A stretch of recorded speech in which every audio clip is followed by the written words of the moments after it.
Hello.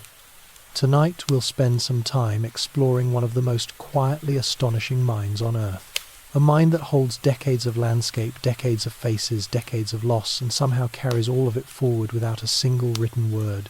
The elephant remembers. That much most people know. But what science has uncovered about times, how times that memory works, the architecture behind it, the biology, the social machinery that keeps it alive across generations, is something far stranger and more moving than the phrase suggests. This is not a story about a clever animal doing impressive tricks.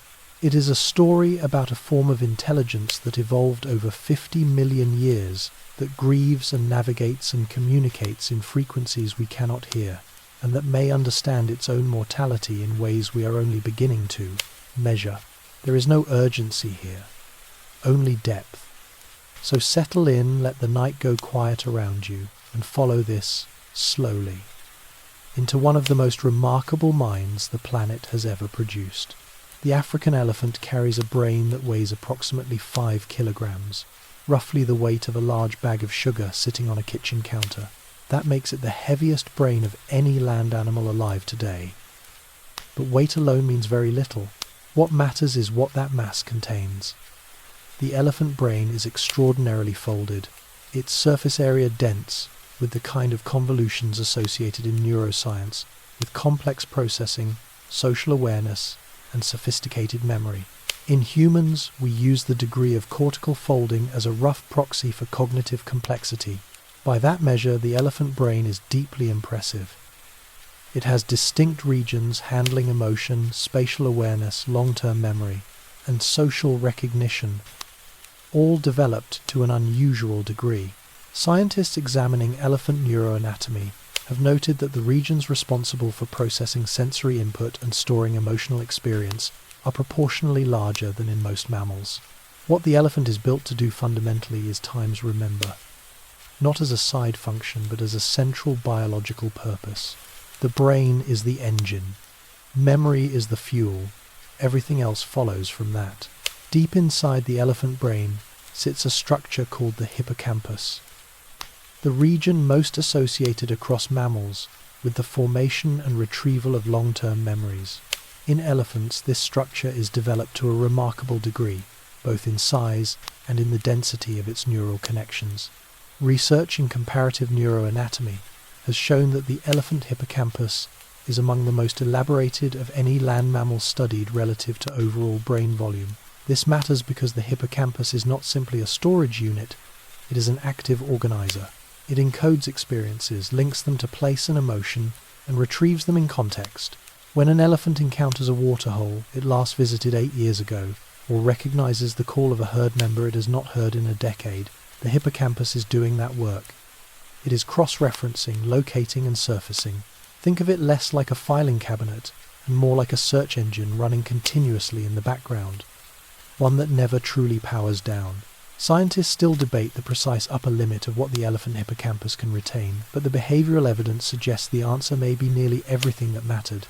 Flanking the hippocampus on both sides of the elephant brain are the temporal lobes, broad regions of neural tissue that in elephants show an unusually high density of neurons dedicated to social and emotional memory. In humans, the temporal lobes handle language comprehension, face recognition, and the emotional tagging of long-term memories. In elephants, the function appears analogous, but scaled differently, weighted toward acoustic memory, social identity, and the emotional texture of experience. Researchers who have examined elephant brain tissue have noted that the temporal cortex in these animals contains cell structures similar to the spindle neurons found in humans, great apes, and cetaceans, a category of neural cell associated with rapid social judgment and complex emotional processing. The discovery of spindle neurons in elephants was for many neuroscientists a turning point.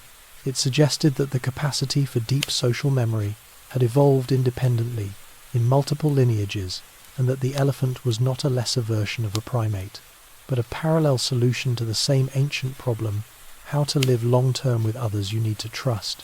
The elephant's trunk contains approximately 4,000 individual muscle units, more muscular segments than exist in the entire human body combined. There is no bone inside it, no rigid scaffold. It is pure, soft tissue arranged in a structure of almost inconceivable precision, capable of uprooting a full-grown tree and moments later picking a single blade of grass from cracked earth. That range, from brute force to surgical delicacy, is made possible by a layered system of longitudinal and radial muscles, working in coordination, guided by one of the most nerve-rich appendages in the animal kingdom. The trunk tip alone contains sensory receptors so dense that an elephant can distinguish between objects by touch, the way a human hand reads fine print. But the trunk is also, critically, a memory instrument. The shapes an elephant reaches for, the gestures it makes during greeting, the way it touches the bones of a dead companion. All of these are learned behaviors encoded and retrieved.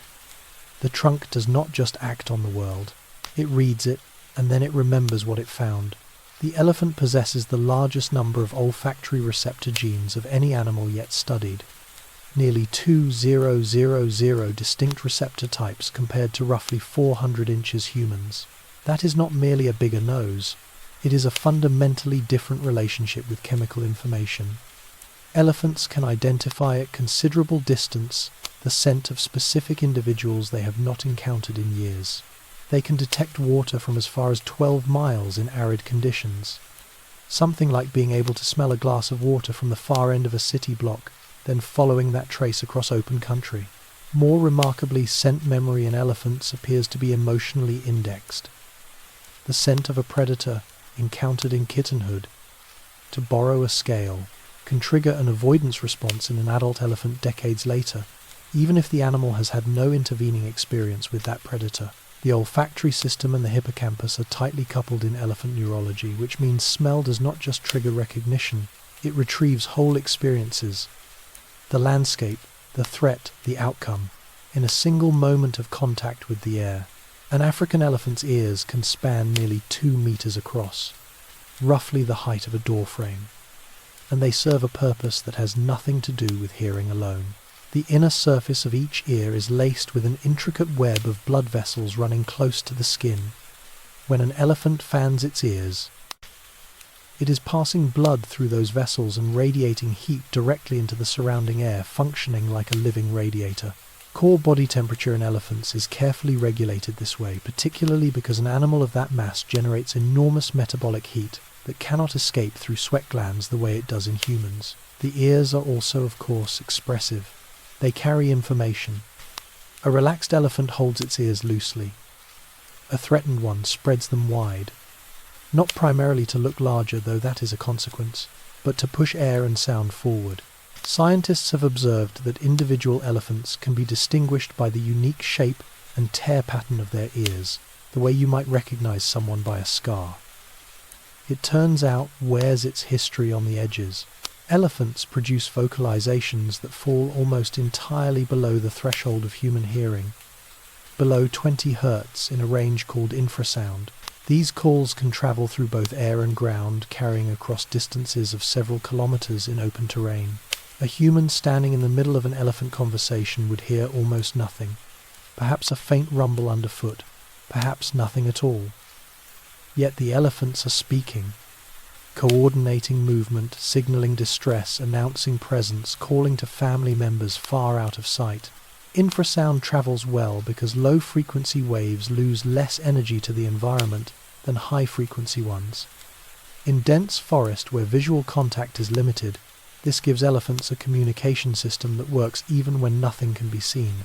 Researchers studying free-ranging herds have recorded over 70 distinct call types in elephants, many of them in this subaudible range.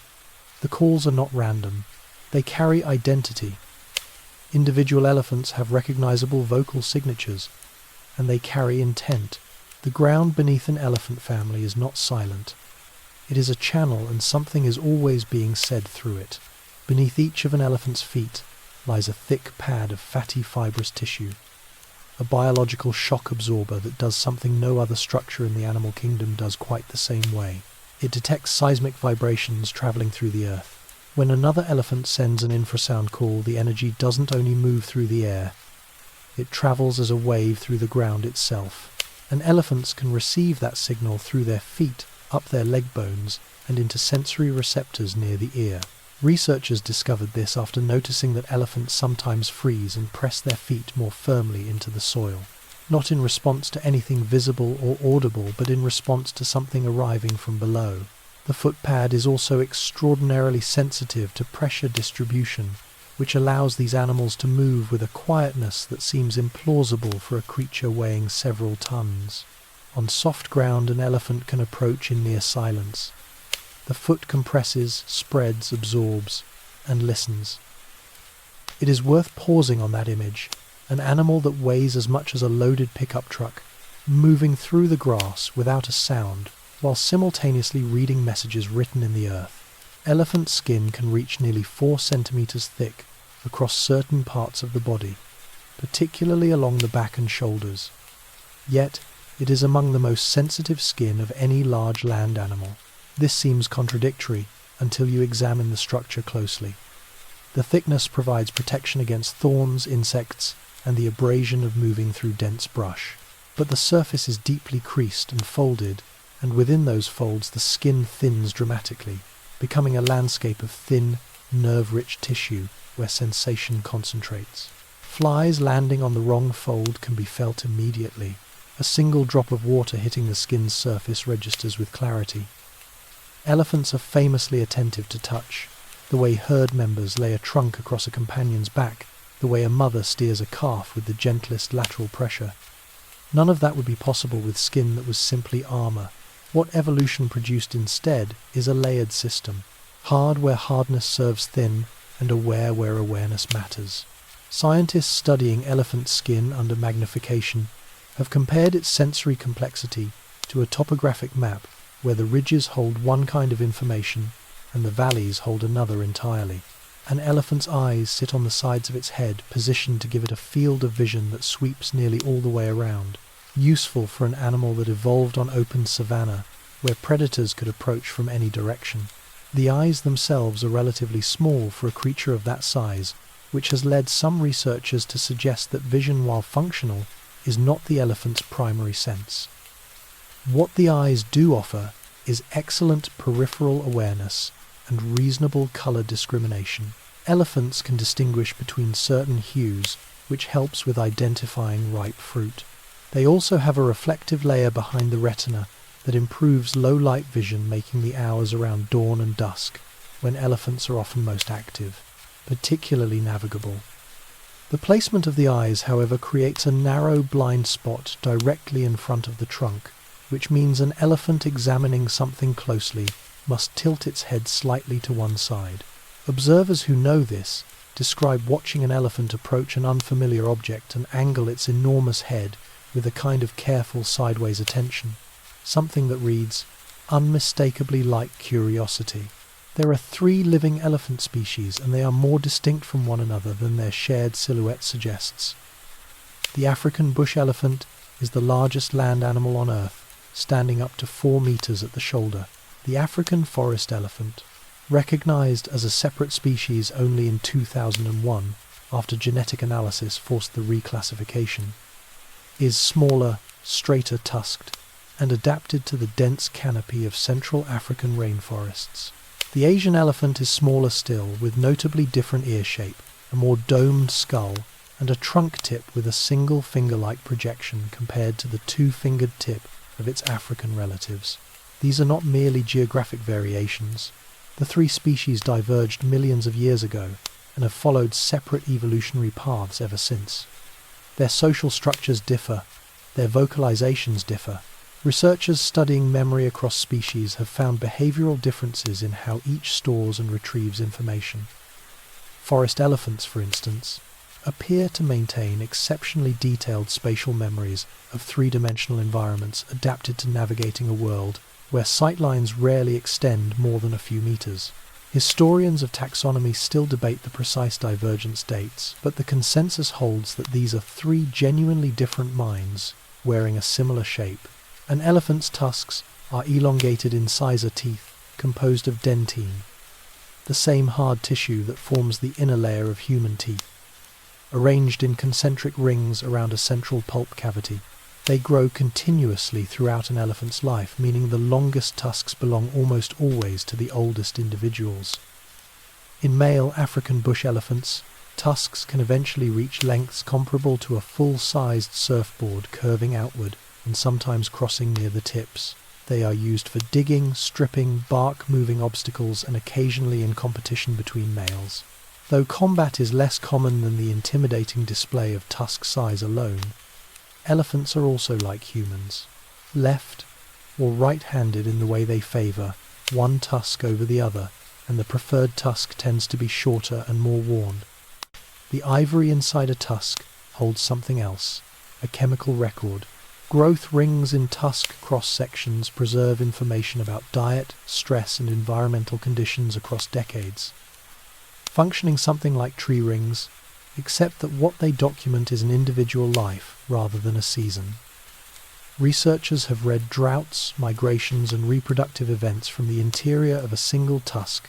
An elephant's tongue is a broad, flat, relatively immobile structure, very different from the flexible, highly maneuverable tongue of a primate. It cannot extend beyond the mouth with any precision. That role belongs entirely to the trunk. What the tongue does with considerable sophistication is taste. Elephants possess taste receptors distributed across the tongue's surface that are sensitive to salt-bitter compounds and sweetness, a sensory profile shaped by millions of years of navigating a world where some plants nourish and others kill. Experienced elephants avoid certain vegetation, instinctively steering calves away from plants the herd has learned across generations to recognize as harmful. This is taste memory operating at a social level. Knowledge encoded not just in one animal's experience, but passed forward through behavior and imitation. Some researchers believe that the way elephant herds develop regional food preferences, choosing certain grasses, avoiding certain shrubs, represents a form of cultural transmission. The taste of a landscape, in other words, becomes part of the herd's collective memory. What an old matriarch knows about what is safe to eat in a drought may be quite literally life-saving information for every animal travelling with her. Elephants have tear ducts. This is anatomically straightforward. What is far less settled is what, if anything, those tear ducts signal about the animal's inner life. Elephants do produce fluid from the eyes, visible as dark streaks down the face, and this happens most often in situations of stress, injury, or apparent grief. The physiological purpose of tear production in elephants is, in part, to lubricate and protect the eye, as it is in most mammals. But whether emotional states drive increased tear production, as they do in humans, remains a question scientists approach carefully. Some researchers who have observed elephants at the deaths of herd members have reported tear-like secretions appearing on the faces of animals standing vigil. Others caution that attributing human emotional meaning to a biological mechanism is a step that evidence cannot yet fully support. What the research does confirm is that elephants show measurable physiological stress responses. Elevated cortisol changed breathing patterns, behavioral withdrawal, in situations that in a human would produce tears. Whether the tears themselves carry meaning or simply accompany it is a question that sits right at the edge of what science can currently answer. An elephant's heart weighs around 12 kilograms, roughly the weight of a car tire, and beats at a rate of approximately 28 times per minute at rest, compared to the 60 to 100 beats per minute of a resting human. That slower rhythm is not a sign of a quieter system. It is an engineering solution. Moving blood through a body that can weigh 6 or 7 tons requires pressure volume and efficiency that a faster, smaller heart could not sustain. The elephant heart has a distinctive anatomical feature shared with very few other mammals, the apex. The bottom tip of the heart is divided into 2 distinct points, rather than one, giving it a notched appearance when viewed directly. Researchers still debate whether this structural difference carries functional significance or represents an evolutionary remnant. What is not debated is what the heart must accomplish, supplying oxygenated blood to a brain demanding continuous high-level processing, to limbs capable of covering 50 kilometers in a single day, and to sensory systems running, without interruption, The cardiovascular system of an elephant is in its own way as intricate as the memory system it supports, each one dependent on the other, functioning without pause. Unlike humans who receive 2 sets of teeth across a lifetime, elephants cycle through 6. At any given time, an elephant is using only 1 or 2 molars on each side of its jaw, large, ridged, grinding surfaces designed for processing enormous quantities of coarse vegetation. As the current molars wear down from decades of grinding, grass bark and roots, new ones push forward from the back of the jaw, moving toward the front like a slow conveyor belt. When the 6th and final set is gone, typically in an elephant's mid-50s to early 60s, the animal can no longer process food adequately. In the wild, this is often what ends a long life. Tend to spend more time near water and seek out softer vegetation, behaviors that researchers interpret as instinctive compensation for diminishing dental capacity. There is something quietly profound about a lifespan governed by teeth. The elephant does not simply age into decline in the abstract. It carries a built-in biological clock, advancing 1 molar at a time, that began turning on the day it was born. An elephant's deeply wrinkled skin is not simply a texture, it is a functional system. Research published in the last decade has shown that the crevices in elephant skin hold moisture significantly longer than a smooth surface would, up to 10 times longer by some estimates. When an elephant bathes or rolls in mud, the liquid settles into those folds and evaporates slowly, providing sustained cooling across a surface area that would otherwise dry almost instantly under direct sun. The wrinkles also increase total skin surface area without increasing body volume, which improves the ratio between heat-generating mass and heat-releasing surface. Interestingly, elephant skin is not born wrinkled. Calves have relatively smooth, soft skin that develops its characteristic texture gradually over the first years of life. Researchers studying this process have noted that the wrinkling pattern of an adult elephant is effectively unique, like a fingerprint worn across the entire body. Some conservation teams have begun using skin texture mapping alongside ear shape analysis to identify individual elephants in the field without tagging, a method that works because no 2 animals develop quite the same pattern of folds. On the side of an adult male elephant's head, midway between the eye and the ear, sits a structure called the temporal gland. For most of the year it lies quiet, barely noticeable, but once a year in a hormonal state called musth, it becomes dramatically active, secreting a dark, strongly scented fluid that runs in visible streams down the side of the face. Musth is associated with a surge in testosterone that can reach levels 60 times higher than an elephant's baseline. A hormonal state so intense that bulls in musth behave differently in almost every measurable way. They walk differently. They vocalize differently. They make decisions that calmer animals would avoid. Other elephants read musth signals chemically and acoustically, adjusting their behavior accordingly. Female elephants, research suggests, are often attracted to males in musth. The hormonal honesty of the signal functioning as an indicator of physical condition. What makes this particularly interesting from a memory standpoint is that elephants recognize the musth signals of specific individuals. They do not simply detect musth in general. They identify who times is producing it, and they remember what that individual has done before. An elephant pregnancy lasts approximately 22 months, the longest gestation period of any land mammal on Earth. That extended timeline is not simply a function of the calf's eventual size, though a newborn elephant already weighs around 100 kilograms at birth. The long gestation reflects in part the extraordinary developmental demands of producing a functional elephant brain. By the time a calf is born, it must be capable of standing within hours, coordinating its trunk with some basic competence, and recognizing its mother's voice and smell. The neurological groundwork for all of that is laid during those 22 months in the womb. Researchers have found that elephant calves are born with a significantly higher proportion of brain development already complete, compared to many other large mammals, a pattern called precocial development. And yet, even with 22 months of preparation, an elephant calf will spend the next several years completing its neural wiring in close contact with its herd. The womb gives it the foundation. The family gives it everything built on top. You might think of it less like a birth and more like a graduation, from one kind of learning into another. A newborn elephant arrives into the world at roughly 100 kilograms, comparable in weight to a large professional athlete, and must within the first hour of life find its feet. This is not optional. Predators are present. The herd moves. Standing is survival.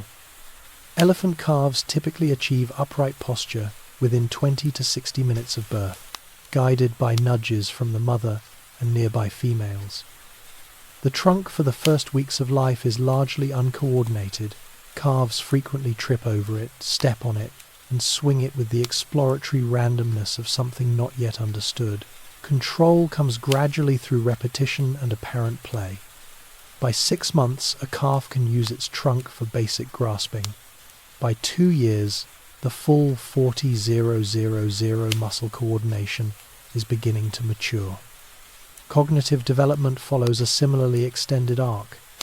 An elephant is not fully socially and neurologically mature until its mid-teens, a developmental timeline that places it in proportion to lifespan close to the human pattern. Long childhoods and large brains appear across the animal kingdom to be deeply linked. The more there is to learn, the longer the world keeps you young. In the 1970s, psychologist Gordon Gallup developed a test for self-awareness. In animals, place a mark on the body where the animal cannot see it directly, then offer a mirror. An animal with self-recognition will use the reflection to investigate the mark on its own body. Chimpanzees passed. Dolphins passed. In 2006, researchers working with Asian elephants at the Bronx Zoo reported that one elephant, a female named Happy, passed the mirror test using the reflection to repeatedly touch a painted mark on her forehead that was invisible to her without the mirror. The result was significant and contested. Some researchers questioned whether the mirror used was large enough for a valid test, given an elephant's scale. Others noted that the 2 elephants in the study who did not pass may have been socially inhibited by the testing conditions rather than cognitively incapable. Scientists still debate how broadly the result can be generalized across the species.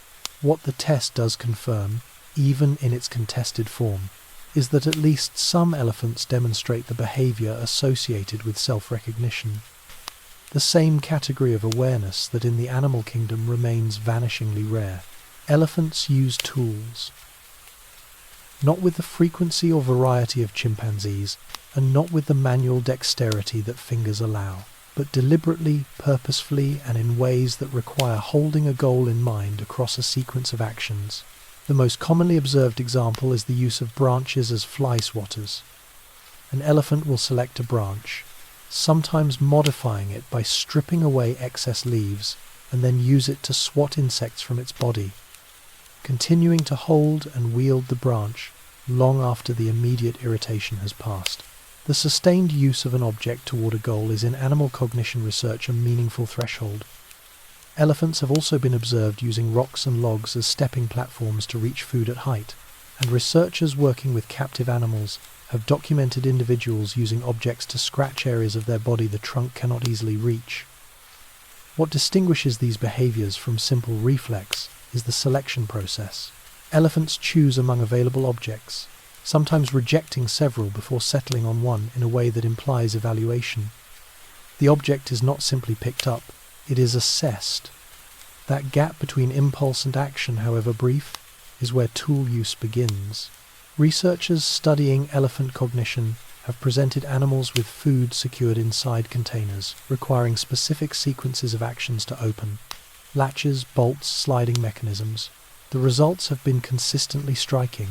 Elephants approach these problems methodically, exploring the mechanism with their trunk tip before attempting solutions, and they adjust their approach when an initial strategy fails. What separates elephant problem solving from simple trial and error is the pace at which learning transfers. An elephant that solves a particular latch mechanism tends to apply the same solution immediately to an identical container, suggesting the animal has formed a mental model of the problem rather than simply memorizing a motor sequence. Even more revealing is what happens when researchers observe naive elephants watching experienced ones solve the task. The observers frequently succeed on their first attempt, having never touched the container themselves. The knowledge moved from one mind to another through watching, a transfer that requires not just attention but comprehension. Think of it like watching someone open a combination lock once, then doing it yourself from memory. Most animals cannot manage that. Elephants, it appears, can. In a study adapted from primate cooperation research, elephants were presented with a platform holding food reachable only by two animals, pulling simultaneously on opposite ends of a single rope. If either animal pulled alone, the rope simply slid through the apparatus and the food remained inaccessible. The elephants solved this. They solved it in a way that revealed something beyond simple cooperation. They waited. An elephant that arrived at the apparatus first would stand beside the rope without pulling holding position until its partner arrived. Waiting in animal cognition is significant. It implies that the animal understands its own action is insufficient, that another agent is required, and that timing matters. Some pairs completed the task so efficiently and so consistently that researchers concluded the animals had formed a genuine understanding of the cooperative structure, rather than accidentally discovering that pulling together produced food. Elephants in these studies also showed clear preferences for certain partners, performing better with familiar herd members than with strangers, suggesting that trust and social history influence cognitive performance. The mind, it turns out, works better in good company. Elephants can distinguish between quantities, a capacity that, while present in various forms across many species, appears in elephants with notable precision.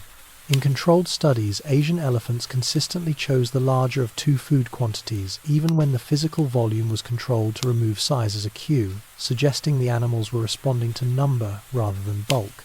More impressively, elephants have demonstrated the ability to track quantities up to around 10 with reliable accuracy, and some studies suggest sensitivity to differences between larger numbers, distinguishing 7 from 8, for instance, which requires a level of numerical resolution uncommon outside of primates and corvids. Researchers studying wild elephants have observed behaviors in the field that align with this capacity. Matriarchs appear to track the number of individuals in their group, showing detectable agitation when the count falls short of expectation during movement. Whether this constitutes true counting in the mathematical sense or a form of quantity estimation that mimics counting behaviorally is something scientists still debate. The practical outcome, however, is the same. An elephant moving through the landscape appears to know with reasonable accuracy whether everyone is accounted for. Elephants in captivity can be trained to hold a brush and apply paint to a surface, and some produce marks with apparent intentionality returning to specific areas of a canvas, varying pressure and generating patterns that observers frequently describe as deliberate. This has generated considerable public fascination and among researchers considerable caution. The central question is not whether elephants can make marks. They clearly can, but whether the activity involves aesthetic intention or simply reflects conditioned motor behavior shaped by trainer reinforcement. Most animal cognition researchers land in a careful middle position.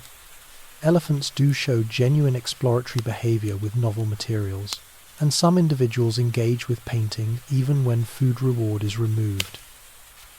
But the elaborate representational paintings, the ones showing flowers or other elephants, that circulate widely online, are in almost all documented cases the product of extensive training, with the trainer guiding the trunk through learned sequences. What painting does reliably reveal is an elephant's capacity for fine motor control, sustained attention and behavioral flexibility. Whether it reveals anything about aesthetics remains genuinely open.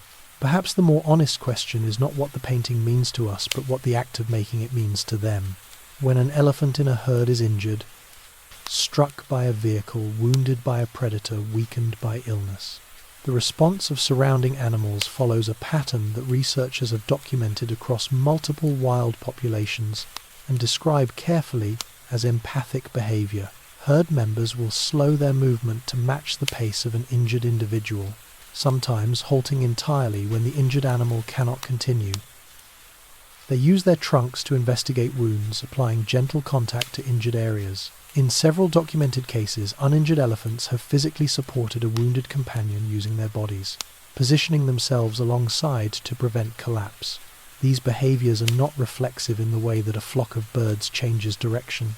They require assessment of another individual's state, adjustment of one's own behavior based on that assessment, and sustained attention to someone other than oneself. That sequence, observe, assess, respond, sustain, maps closely onto what behavioral scientists mean when they use the word empathy in a non-human context. Whether the emotional texture of the experience resembles anything a human would recognize from the inside remains beyond what any instrument can currently measure. The behavior, though, is unmistakable. Elephants investigate the remains of dead elephants. This alone would be unremarkable. Many animals are curious about unfamiliar objects. What distinguishes elephant behavior at death sites is its specificity. Given a collection of bones from multiple species, elephants consistently spend more time with elephant remains than with any others. They touch skulls and tusks with their trunk tips, sometimes carrying bones short distances before setting them down. They return to the same sites repeatedly, sometimes years apart, in what appears to be deliberate revisiting rather than incidental encounter. Researchers have documented elephants pausing at the location where a herd member died even when no remains are visible, suggesting the place itself carries memory. The behavior is not limited to the immediate family of the deceased. Elephants with no apparent social connection to the dead animal have been observed showing the same investigative attention. Historians of animal behavior still debate whether this constitutes awareness of death as a concept or a form of intense curiosity, triggered by olfactory familiarity, the scent of a known species. What cannot be debated is that the behavior is consistent, cross-generational, and unlike anything elephants do with the remains of any other animal. When an elephant dies, the herd does not simply move on. What follows is a period of attendance that researchers, after decades of field observation, have come to describe as a vigil. Herd members gather around the body, standing in close proximity for hours, sometimes through an entire night. They touch the body repeatedly with their trunks, particularly the face and mouth. They make low vocalizations that fall into frequency ranges associated in other contexts with distress. Calves press against their mothers. The general movement and foraging activity of the group slows or stops entirely. In some documented cases, this attendance continues for 2 or 3 days before the herd eventually moves on. And even then, individuals have been observed doubling back to return to the site alone. What makes these observations scientifically significant is their consistency. Grieving-like behavior in elephants has been recorded across Africa and Asia, across wild and semi-captive populations, across decades of independent observation by researchers who did not know each other's work. The convergence of evidence points towards something structured and intentional rather than coincidental. Whether the interior experience accompanying these behaviors resembles grief in the human sense is a question biology cannot yet answer. The behaviors themselves, however, speak clearly enough. In a study conducted in Kenya's Amboseli National Park, researchers played recordings of human voices to wild elephant herds, specifically voices of Maasai men and Kamba men speaking in their respective languages. The Maasai have a cultural history of occasional conflict with elephants over grazing land. The Kamba do not. The elephants responded differently to each recording. Voices of Maasai men in Maasai language triggered defensive bunching, increased vigilance, and movement away from the sound source. Voices of Kamba men in Kamba language produced a significantly quieter response. When the researchers then played the same Maasai voices, altered to sound female or younger, age groups less associated with the threat, the elephants showed reduced alarm. The animals were not simply reacting to volume or tone, they were passing language, age, and cultural identity from an acoustic signal, cross-referencing it against stored experience and calibrating their response accordingly. This is auditory memory operating at a level of nuance that most people would not expect from any non-human animal. The savannah, it turns out, is full of information, and the elephants are listening to all of it. Related to their ability to parse voices is a broader capacity that field researchers have documented repeatedly. Elephants distinguish between specific humans, and they remember individual people across years and decades. In areas where elephants have experienced poaching or culling, entire herds show heightened wariness around humans in general, a population-level memory that outlasts any individual encounter. But the discrimination goes finer than that. Elephants working in close contact with humans, in research camps, sanctuaries, or logging operations, to demonstrate recognition of specific individuals, responding differently to familiar keepers versus strangers, even when clothing and approach angle are controlled. Researchers have noted that elephants appear to assess humans through a combination of scent, visual silhouette, gait, and voice, building a composite identity signature for each person they encounter regularly. When a familiar human reappears after a long absence, the recognition appears immediate rather than requiring relearning. There is something quietly affecting about that. The idea that an elephant you met once years ago in a field may still carry some version of you in its memory, filed alongside drought roots and the voices of its dead. The most striking documented cases of elephant memory involve reunions. Moments when an elephant encounters a human it knew years or decades earlier, and the recognition is unambiguous. The most frequently cited account involves Lawrence Anthony, a conservationist who spent years rehabilitating a herd of traumatized elephants in South Africa. When Anthony died in 2012, two separate herds, animals that had not visited his property in over a year, arrived at his home within days of his death and remained for 2 days before departing. Whether this constitutes recognition of his death or simply a timed return that coincided with it, researchers have not resolved. What is better controlled is evidence from sanctuaries where specific elephants and specific humans were separated for periods of 10 years or more, then reunited under observation. In multiple cases, the elephants showed immediate behavioral changes. Vocalizations approach behavior, relaxed posture, distinct from their response to unfamiliar humans, and consistent with recognition rather than simple curiosity. A decade is a long time to hold a face. For an elephant, it may simply be the ordinary texture of memory, deep, patient, and unhurried as the animal itself. In the dry seasons of eastern and southern Africa, when surface water retreats and the landscape seems to offer nothing, elephant herds led by experienced matriarchs travel to water sources that the younger animals have never visited, and in some cases that no living member of the herd except the matriarch has seen in a decade or more. GPS tracking studies have confirmed that these journeys are not random wandering. Herds move in directed, efficient paths towards specific destinations, covering distances comparable to driving from one major city to the next, guided by a mental map built from decades of accumulated experience. The matriarch is the archive, her memory of where water exists, not where it usually exists, but where it exists even in the worst years, is the difference between the herd's survival and its collapse. Researchers have found that herds led by older matriarchs navigate droughts significantly better than those led by younger females. The knowledge is not instinct, it is earned.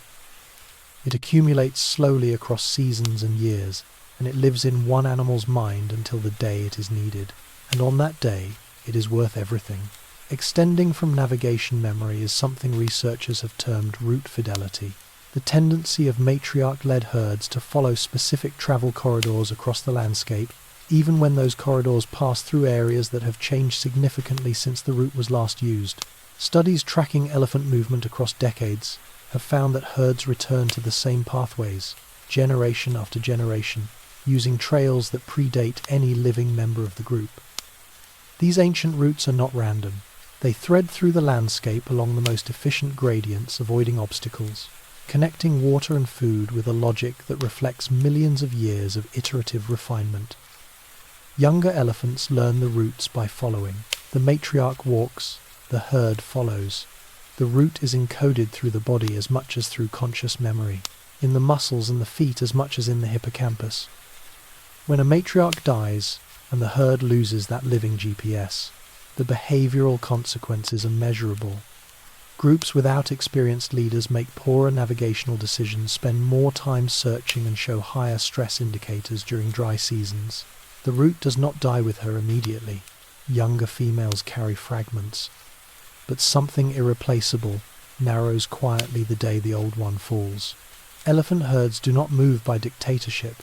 The matriarch leads, but the decision to move, to leave a feeding area, to approach water, to change direction, emerges from something closer to collective negotiation. Researchers studying herd movement have identified a behavior called the let's go call, a low rumble produced by any herd member who initiates movement in a particular direction. Other elephants respond by either joining the movement or remaining stationary. When enough individuals begin moving together, the group coalesces around that direction. The matriarch's role is not simply to command, but to orient. She is the most trusted voice in the negotiation, and her movement carries disproportionate weight. But she can be outvoted by collective inertia. Studies have found that herds are significantly more likely to move when multiple individuals signal simultaneously, and that the matriarch herself sometimes stands and produces let's go calls repeatedly without the group, following eventually yielding to the herd's collective reluctance. There is something almost democratic about it, a system in which experience holds authority but cannot override consensus entirely. The oldest mind in the group leads. The group, however, decides. Elephant calves play with a frequency and inventiveness that researchers have come to regard as cognitively significant rather than merely endearing. They chase birds. They roll in mud with apparent abandon. They engage in extended bouts of mock wrestling with siblings and age mates, developing physical coordination alongside social awareness. Learning through the body, where another animal's boundaries are. Play in young elephants also involves objects. Sticks are picked up and discarded. Rocks are nudged and followed. Water is splashed with a purposefulness that seems to delight in its own lack of purpose. What makes elephant play scientifically interesting is its duration and its social complexity. Young elephants do not simply tumble and separate. They negotiate, initiating, accepting, declining, reinitiating contact in sequences that mirror the social grammar of adult interaction. Researchers studying play behavior across species have noted that the animals with the most elaborate play repertoires tend to be the ones with the most flexible adult cognition. Play in this framework is not a break from learning.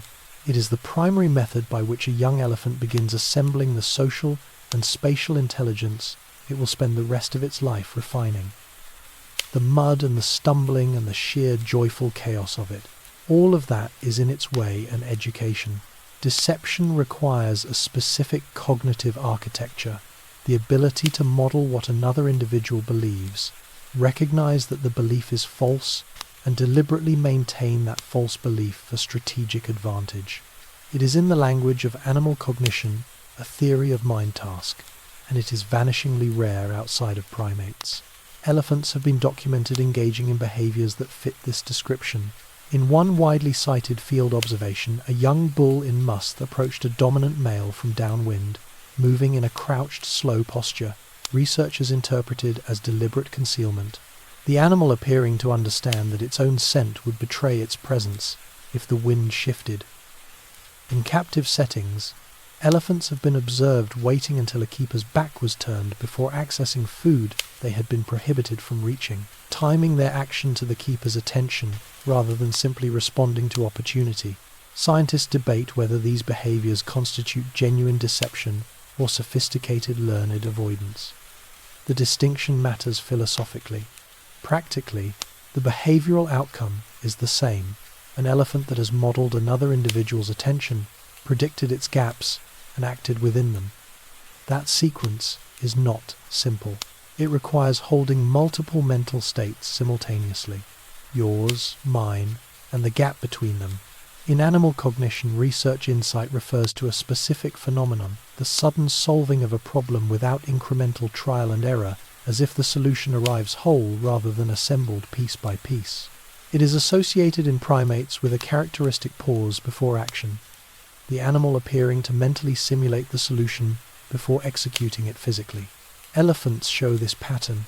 In studies where food was placed out of reach and various objects were available as potential tools, some elephants paused for extended periods, surveying the available materials before selecting and using a specific object to reach the food, moving directly to the correct solution without exploring incorrect ones first. The pause itself is what interests researchers. An animal solving by trial and error tries immediately. An animal solving by insight waits, then acts with apparent purpose. Whether the internal experience of that pause resembles anything humans would call thinking remains beyond measurement. What can be measured is its outcome, a solution that appears from the outside to have been arrived at somewhere other than in the physical world, somewhere internal, quiet, and not directly observable. Somewhere, in other words, that sounds very much like thought.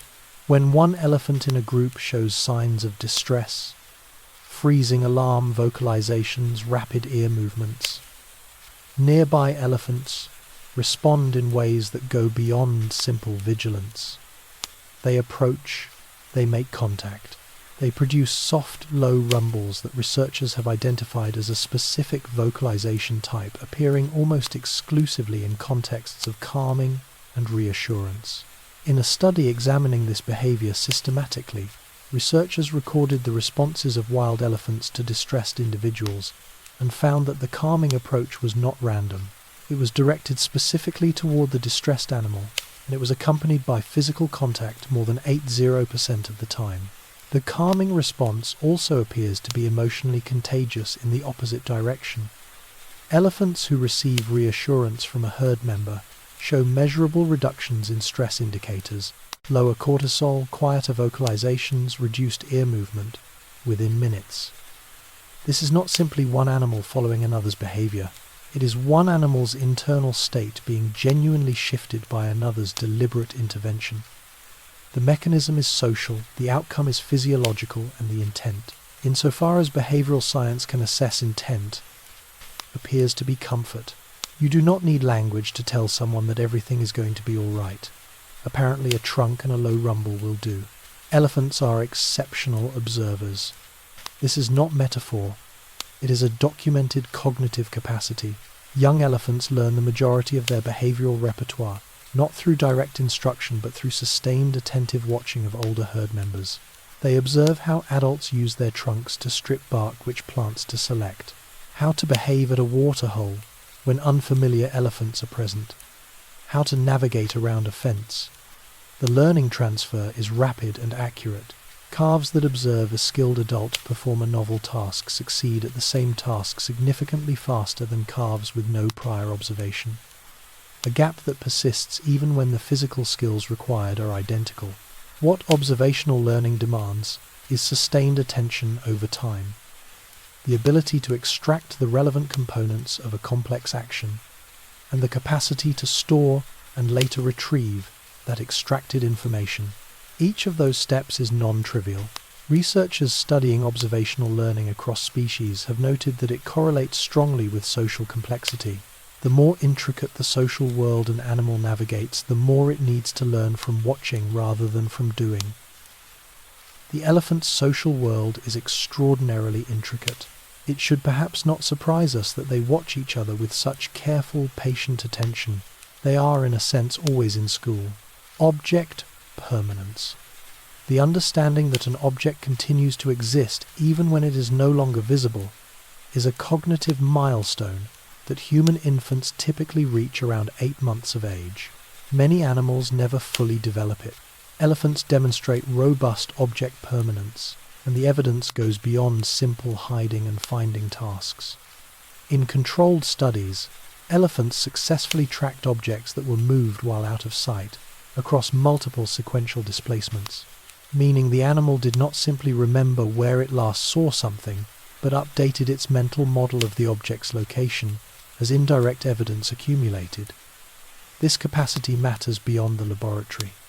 In the wild, an elephant tracking a herd member it can no longer see or hear. It must hold a model of where that individual is likely to be, based on direction of travel, terrain, and time elapsed. Finding a lost calf in dense bush is not a matter of instinct. It is a matter of maintaining an accurate internal representation of a world that extends beyond the current field of perception and trusting that representation enough to act on it. Object permanence at its most practical is simply faith in what you cannot see.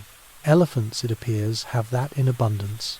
In Kenya, researchers studying a population of African elephants noticed that pregnant females would occasionally travel significant distances to seek out and consume the leaves of a specific tree in the Boraginaceae family, a plant not part of their regular diet. Investigation revealed that women in the same region had long used preparations from the same plant to induce labor. The convergence was not coincidental. The plant contains compounds with documented uterotonic properties, chemicals that stimulate uterine contractions. The elephants appeared to be using it deliberately and specifically consuming it in the days before giving birth. Zoopharmacognosy, the study of how animals self-medicate using plants, has documented similar behaviors across multiple elephant populations consuming clay to neutralize dietary toxins, seeking out specific mineral-rich soils when iron-deficient eating, certain barks when showing signs of gastrointestinal distress. What makes this remarkable is not just the behavior, but its apparent specificity. The animals are not simply eating what is available. They are selecting from the full range of available plants the particular one that addresses a particular need. Whether this constitutes medical knowledge in any meaningful sense is something scientists still debate with genuine uncertainty. What it constitutes at minimum is a form of embodied wisdom, held in the body, passed through generations older than anything written down. Elephant matriarchs carry within them something that functions in practical terms like a calendar fused with a map. Across decades of movement through a landscape, they accumulate a layered understanding of how resources shift with season, where the first rains bring new grass, which hillsides hold water longest into the dry months, which corridors become impassable in certain years and navigable in others. GPS tracking studies following matriarch-led herds across multiple years have found that these animals anticipate resource availability rather than simply responding to it, beginning movements towards seasonal grazing areas before the conditions that make those areas productive have fully developed. This is planning in a meaningful sense. The animal is not reacting to what is present. It is acting on a model of what will be present built from memory of what has been present before. Researchers comparing the movement decisions of herds, led by older versus younger matriarchs, have found that the advantage of age compounds over time. Each additional decade of experience, adding resolution to the mental map, filling in details that a younger animal simply has not yet lived long enough to gather. The landscape for an old matriarch is not a place she moves through. It is a document she has been reading for 50 years. Elephants are increasingly navigating a world that their evolutionary history did not prepare them for. One fragmented by roads, fences, agricultural land, and human settlement. Their response to this altered landscape reveals something important about cognitive flexibility. In regions where traditional migratory routes have been blocked by development, researchers have documented herds identifying and using new corridors, sometimes threading through surprisingly narrow gaps between human settlements at night when human activity is lowest. This behavioral shift, moving nocturnally through spaces that would be dangerous during the day, requires not just spatial awareness, but temporal reasoning, understanding that the same place carries different risks at different times. Elephants living near agricultural areas have also demonstrated the ability to distinguish between different types of human land use, showing more caution near active farmland than near fallow fields and adjusting their approach accordingly. Some individuals have learned to disable certain types of electric fencing, a behavior that spreads through social learning within a population. Scientists studying human-elephant coexistence note that the animals most successful at navigating modern landscapes tend to be those with access to the most experienced social knowledge. Once again, the herd's memory proving to be its most critical survival resource in a rapidly changing world. A significant portion of what science knows about elephant cognition comes from studies conducted on captive animals. Individuals living in zoos, sanctuaries, and research facilities where controlled conditions make systematic observation possible. These studies have produced genuine insight, the mirror test, the rope-pulling cooperation experiments, the numerical discrimination work, the tool use documentation. The controlled environment allows researchers to isolate variables in ways that field observation cannot. What captivity studies cannot tell us, and what researchers increasingly acknowledge as a limitation, is how these cognitive capacities function within the social and ecological context they evolved to serve. An elephant solving a puzzle box in a research facility is demonstrating a capacity, but not necessarily the capacity as it operates in the wild, embedded in decades of social relationships, seasonal pressure, and the accumulated wisdom of a matriarch-led group. Some behaviors documented in captivity have never been observed in wild populations, and some behaviors central to wild elephant life are essentially impossible to study in captivity. The two bodies of research are complementary rather than interchangeable. What emerges from their combination is a picture that neither could produce alone, partial, contested in places, and still, after decades of work, genuinely incomplete. The elephant, it seems, is larger than any one method of looking at it. At the center of every elephant family group stands the matriarch, typically the oldest female, whose tenure in that role can span decades. She is not simply a leader in the hierarchical sense. She is more precisely a repository. Every drought her herd has survived, every predator encounter, every waterhole and migratory corridor, every social relationship with neighboring groups, all of it is encoded in her memory and expressed through her behavioral decisions. Researchers studying Ambercelli elephants across multiple generations have documented the measurable difference a matriarch's age makes to her group's survival outcomes. Herds led by females over 55 years old showed significantly better decision-making during periods of environmental stress than those led by younger females. Not because older elephants are physically superior, but because their memory holds information that younger animals have not yet had the opportunity to acquire. The matriarch does not lecture. She does not explain. She simply walks in a direction, and the herd follows, and the direction is almost always correct. Her authority rests entirely on a record of being right, accumulated across a lifetime of decisions made in conditions that tested everything she knew. There is a kind of leadership in that, which has no equivalent in any boardroom. The most fundamental unit of elephant communication is the rumble, a low-frequency vocalization produced in the larynx and felt as much as heard, a sound that travels through the body before it travels through the air. Elephants produce rumbles in an extraordinary range of contexts: greeting, nursing, play alarm, coordination of movement, sexual signaling, and what researchers tentatively describe as contact maintenance, the acoustic equivalent of checking in. Studies analyzing the acoustic structure of rumbles have identified consistent differences between call types. Greeting rumbles have a different frequency contour than contact calls, which differ from must rumbles, which differ from the specific vocalizations produced during calf distress. The vocabulary is not limitless, but it is not simple either. Researchers have catalogued over 70 distinct call types across elephant populations, and the number grows as recording technology improves and analytical methods become more sophisticated. What makes rumbles particularly remarkable is their dual transmission path. A rumble produced by one elephant travels through air to others within a few kilometers and simultaneously through the ground, received by foot pads and leg bones, potentially reaching animals much farther away. The elephant is not making one call. Every rumble is two messages sent at once, through two entirely different channels to audiences that may never overlap, separated from their herd by a river crossing dense vegetation or the simple unpredictability of wide landscape. Elephants produce a specific category of vocalization researchers call contact calls.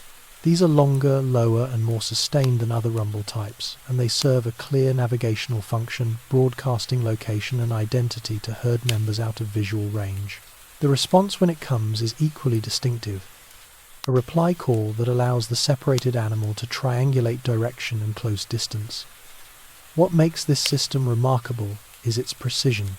Researchers playing recorded contact calls to wild elephants have found that animals respond differently depending on whether the call belongs to a known individual or a stranger, moving toward familiar calls and showing caution or avoidance toward unfamiliar ones. The system is not simply a beacon, it is an identity-coded beacon, and the receiver processes not just the signal's location but its source, cross-referencing it against a stored library of known voices before deciding how to respond. In practical terms, this means an elephant alone in 2 square kilometers of African bush is never truly lost, as long as it can hear and as long as there is someone out there it knows. The call goes out, the landscape listens, and somewhere, usually an answer comes back. During must, the annual hormonal surge that transforms the behavior of adult male elephants, the vocalizations of bull produces change in ways that are acoustically measurable and socially significant. Must rumbles are lower in frequency than most other elephant calls, more sustained, and produced with a characteristic pulsing quality that researchers describe as unlike any other call type in the elephant repertoire. They travel extraordinary distances. Some recordings suggest must rumbles can be detected by other elephants through ground vibration as much as through air, at distances exceeding 10 kilometers under favorable conditions, roughly the distance from one end of a mid-sized city to the other.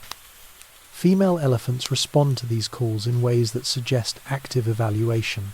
Studies have found that females in estrus move toward the calls of bulls in must more readily than toward non-must males, and that they show preferences for the calls of older, larger males over younger ones, suggesting the acoustic signal carries information about the caller's size and condition that experienced females can assess. The male announces himself across the landscape. The female listens, evaluates, and decides. It is a system of communication refined across millions of years, and it works as communication tends to work best because both sides are paying very close attention. When 2 elephant family groups that know each other meet after a period of separation, what follows is one of the most elaborate greeting behaviors documented in any non-human species. The animals rush toward each other, sometimes from considerable distance, producing a simultaneous outpouring of vocalizations, rumbles, trumpets, screams, and the deep, pulsing calls researchers associate with intense positive arousal. Trunks intertwine, heads press together, temporal glands stream, individuals spin, defecate, urinate, and collide with an energy that field researchers consistently describe in their notes with words like joy before catching themselves and reaching for more measured language. The greeting ceremony is not random, it has structure. Specific individuals seek out specific others. Sisters find sisters, mothers find daughters, old companions, reconnect with the directed intentionality of people who have been waiting.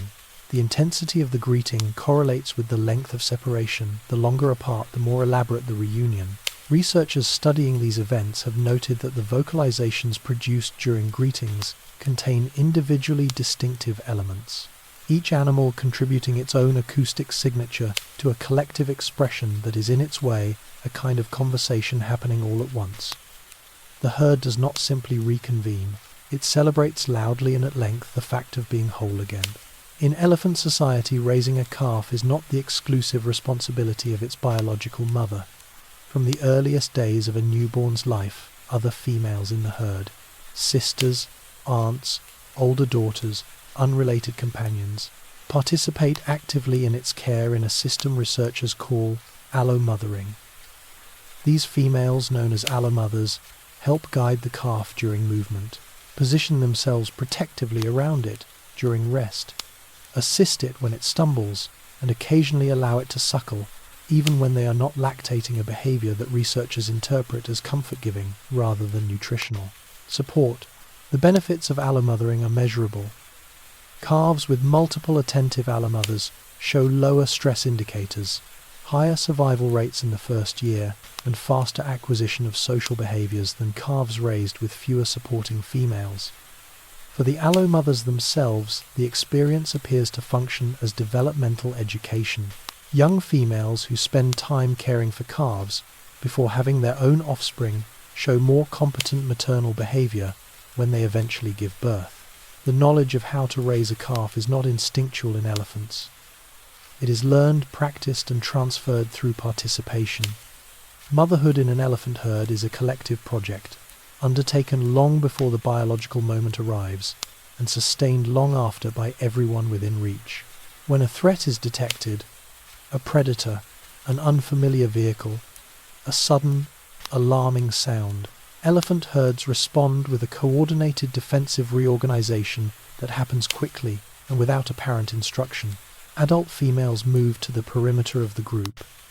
Calves are drawn inward, pressed toward the center by gentle but firm trunk and leg pressure from surrounding adults. The formation that results places the most vulnerable individuals at the core, surrounded by a wall of the largest bodies in the group, all facing outward. This is not random clustering. It is a specific, repeatable formation that researchers have documented across multiple wild populations on different continents, suggesting it is a deep behavioral pattern rather than a learned regional response. What is particularly striking is the speed and coordination with which it occurs. There is no visible signal that initiates the formation. No single animal appears to give an instruction that others follow. The response emerges from the group simultaneously, as if the threat is processed collectively rather than individually. Researchers studying collective behavior in animal groups have noted that this kind of coordinated response without a visible leader requires each individual to be continuously monitoring the state of those around it, a form of distributed attention that keeps the whole group perpetually aware of itself as a whole.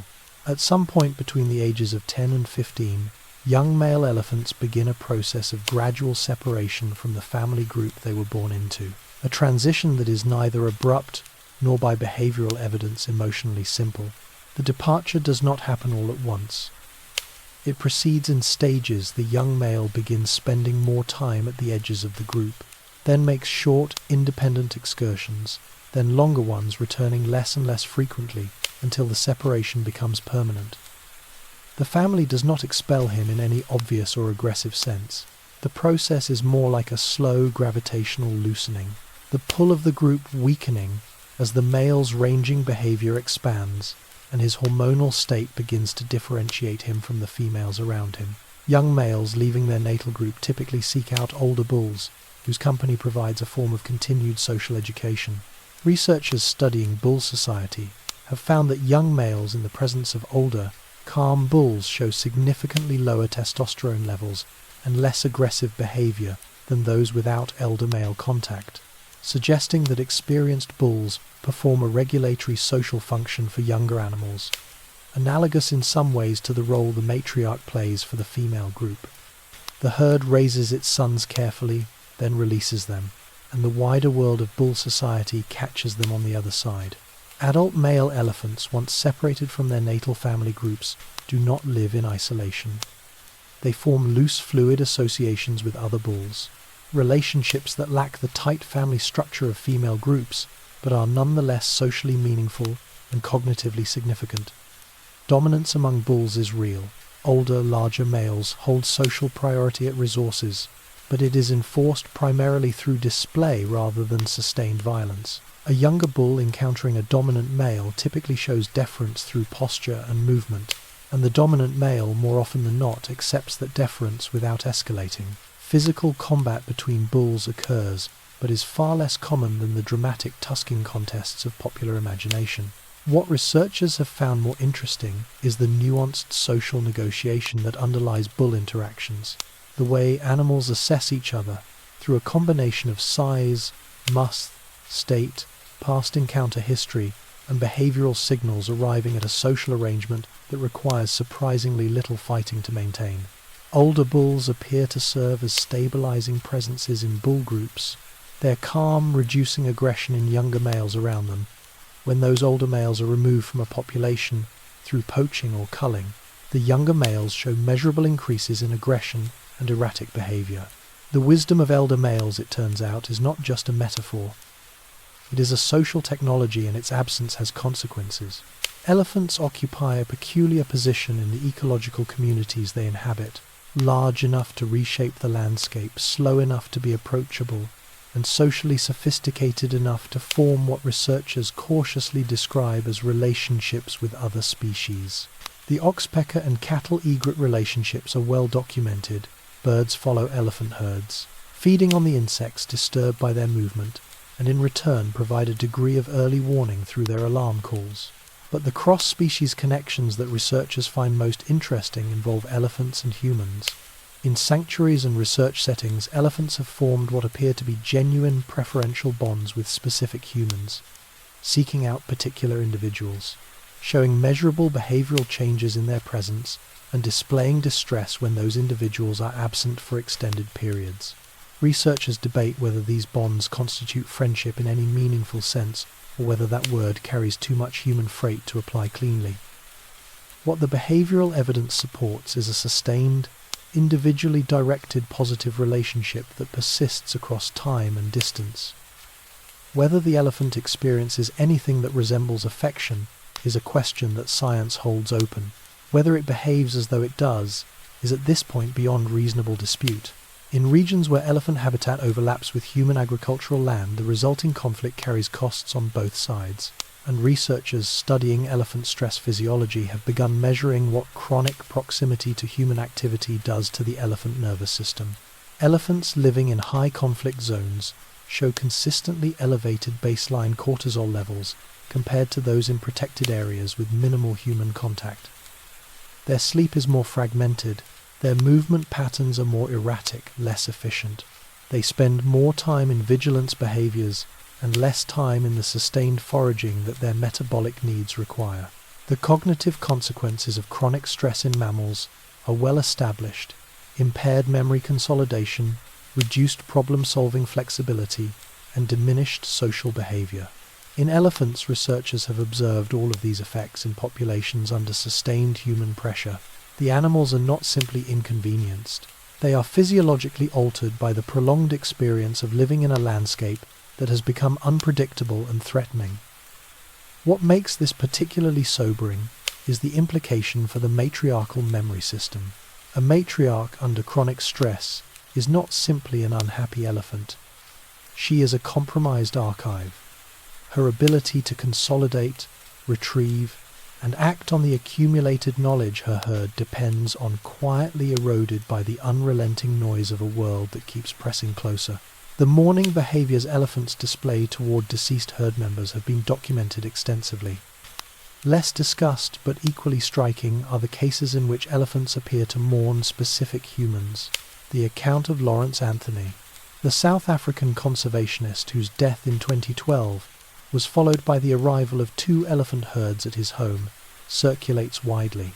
Though its interpretation remains contested among researchers, better controlled are observations from long-term field sites where specific elephants developed sustained relationships with individual researchers over years of close contact. In several documented cases, elephants that had associated regularly with a particular human showed measurable behavioral changes following that person's extended absence or death. Reduced appetite, increased vigilance, withdrawal from social interaction, and the production of vocalizations associated in other contexts with distress.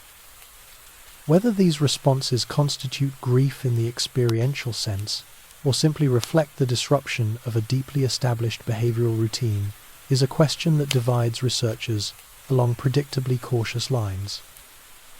What the evidence does not permit is dismissal. The behavioral signature is consistent enough and specific enough to the individual relationship that something is clearly happening, something that reaches beyond the simple mechanics of habit into territory that feels from the outside unmistakably personal.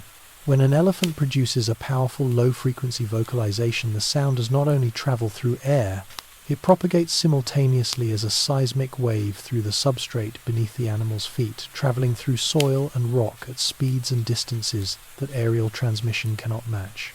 Researchers at Stanford, and later at other institutions, have documented that elephants detect these ground-transmitted signals through specialized nerve endings in their feet and through bone conduction. The vibration traveling up the leg skeleton and reaching the inner ear by a pathway entirely separate from conventional hearing. The practical implications are significant. Ground transmission works at night in dense fog across terrain where acoustic shadowing would block air-transmitted sound. It works when wind direction would carry aerial calls away from the intended audience. It works, in short, precisely when aerial communication fails. making it a complementary channel rather than a redundant one. Field researchers studying elephant populations have noted that herds sometimes show coordinated behavioral changes. Direction shifts, alarm responses, group consolidation, with no apparent aerial acoustic trigger, in circumstances that align with what ground-transmitted signals from distant animals would predict. The earth beneath an elephant landscape is not inert. It carries messages. The question researchers are still working to answer is how much of the conversation we have been missing simply because we forgot to listen downward. Among the most studied vocalizations in the elephant repertoire is a specific low rumble that researchers have termed the "let's go" call, a signal produced by an individual initiating movement away from a current location in a particular direction. The call has a distinctive acoustic signature, consistently identifiable across populations and individuals, and its social function has been confirmed through playback experiments. When researchers broadcast recorded "let's go" calls to resting herds, the animals reliably orient toward the call's direction and show increased probability of moving. What makes this call particularly interesting is who produces it. "Let's go" calls are not exclusively the domain of the matriarch. Any herd member can produce one. The matriarch's calls carry more social weight, more animals respond, and more quickly. But younger females, adolescents, and occasionally older calves also initiate movement with this vocalization, and their calls are sometimes followed. The system is less a chain of command than a continuous low-level conversation about where to go next, with different voices carrying different degrees of authority depending on age, experience, and social standing. Movement in an elephant herd observed from above by a researcher tracking GPS coordinates looks like a fluid, purposeful drift. Heard from the ground, it is a negotiation, ongoing, polyphonic, and never fully resolved until everyone is already walking. Vocal learning, the ability to modify vocalizations based on acoustic input from the environment rather than producing only genetically predetermined calls, is rare in mammals. Humans have it. Cetaceans have it. Bats have it to a degree. Elephants, researchers have found, appear to have it as well. The evidence comes from several sources. An Asian elephant named Koshik, living at a zoo in South Korea, learned to produce approximations of Korean words by placing his trunk tip in his mouth and modifying the resulting sound. A physical strategy with no parallel in any other species. Independent acoustic analysis confirmed that his productions matched Korean words well enough to be understood by native speakers. In Africa, a wild male elephant in Kenya was recorded producing a sustained low sound that analysis identified as a convincing imitation of truck engine noise, a sound the animal had presumably heard repeatedly from a nearby road. These cases are unusual, but their existence is significant.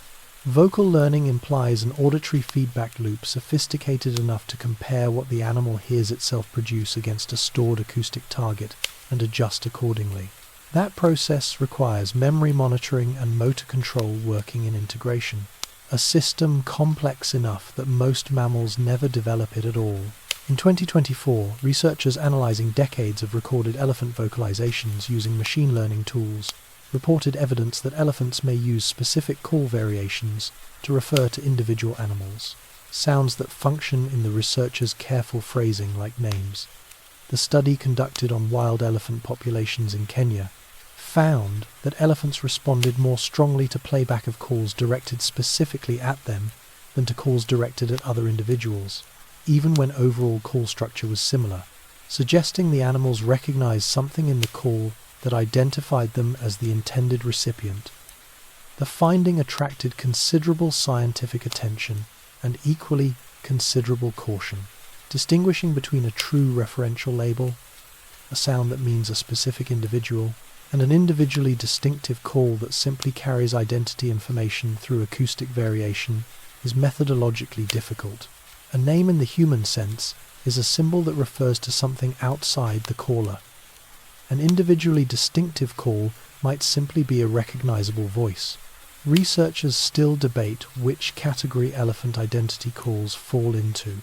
What the study establishes with more confidence is that elephant communication contains more individually targeted, referentially specific information than previously documented.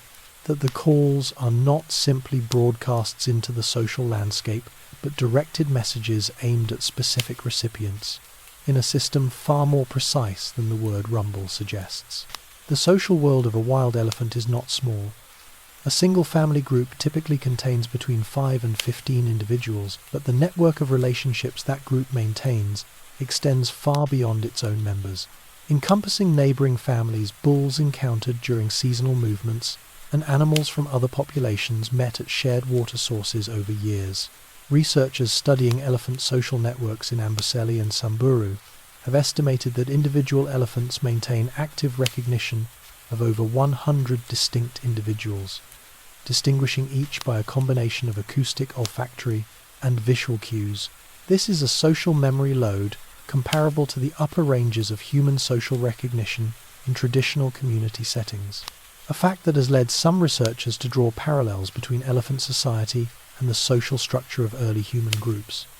Managing a network of 100 plus recognized individuals requires continuous updating, tracking who is alive, who has moved, which relationships have strengthened or weakened, which animals are currently in must or in estrus or in grief.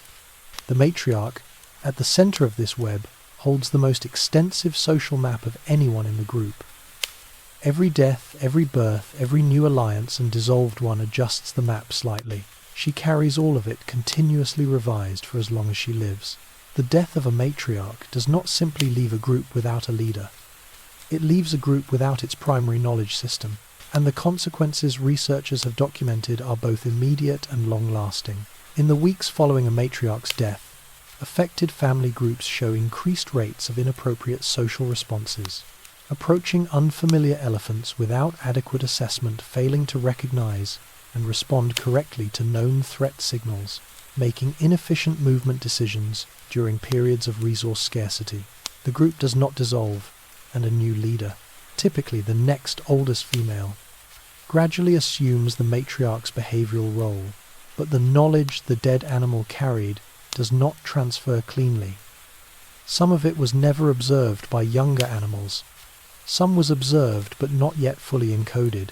Some existed only in her responses to situations the group has not encountered since she died, and will not know how to handle until they encounter them again without her.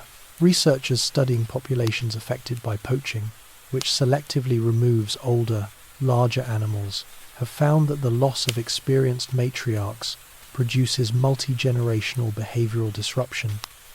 The wound is not simply social, it is cognitive, and it heals slowly across years as the new matriarch builds, one season at a time, one drought at a time. The archive her predecessor spent a lifetime assembling.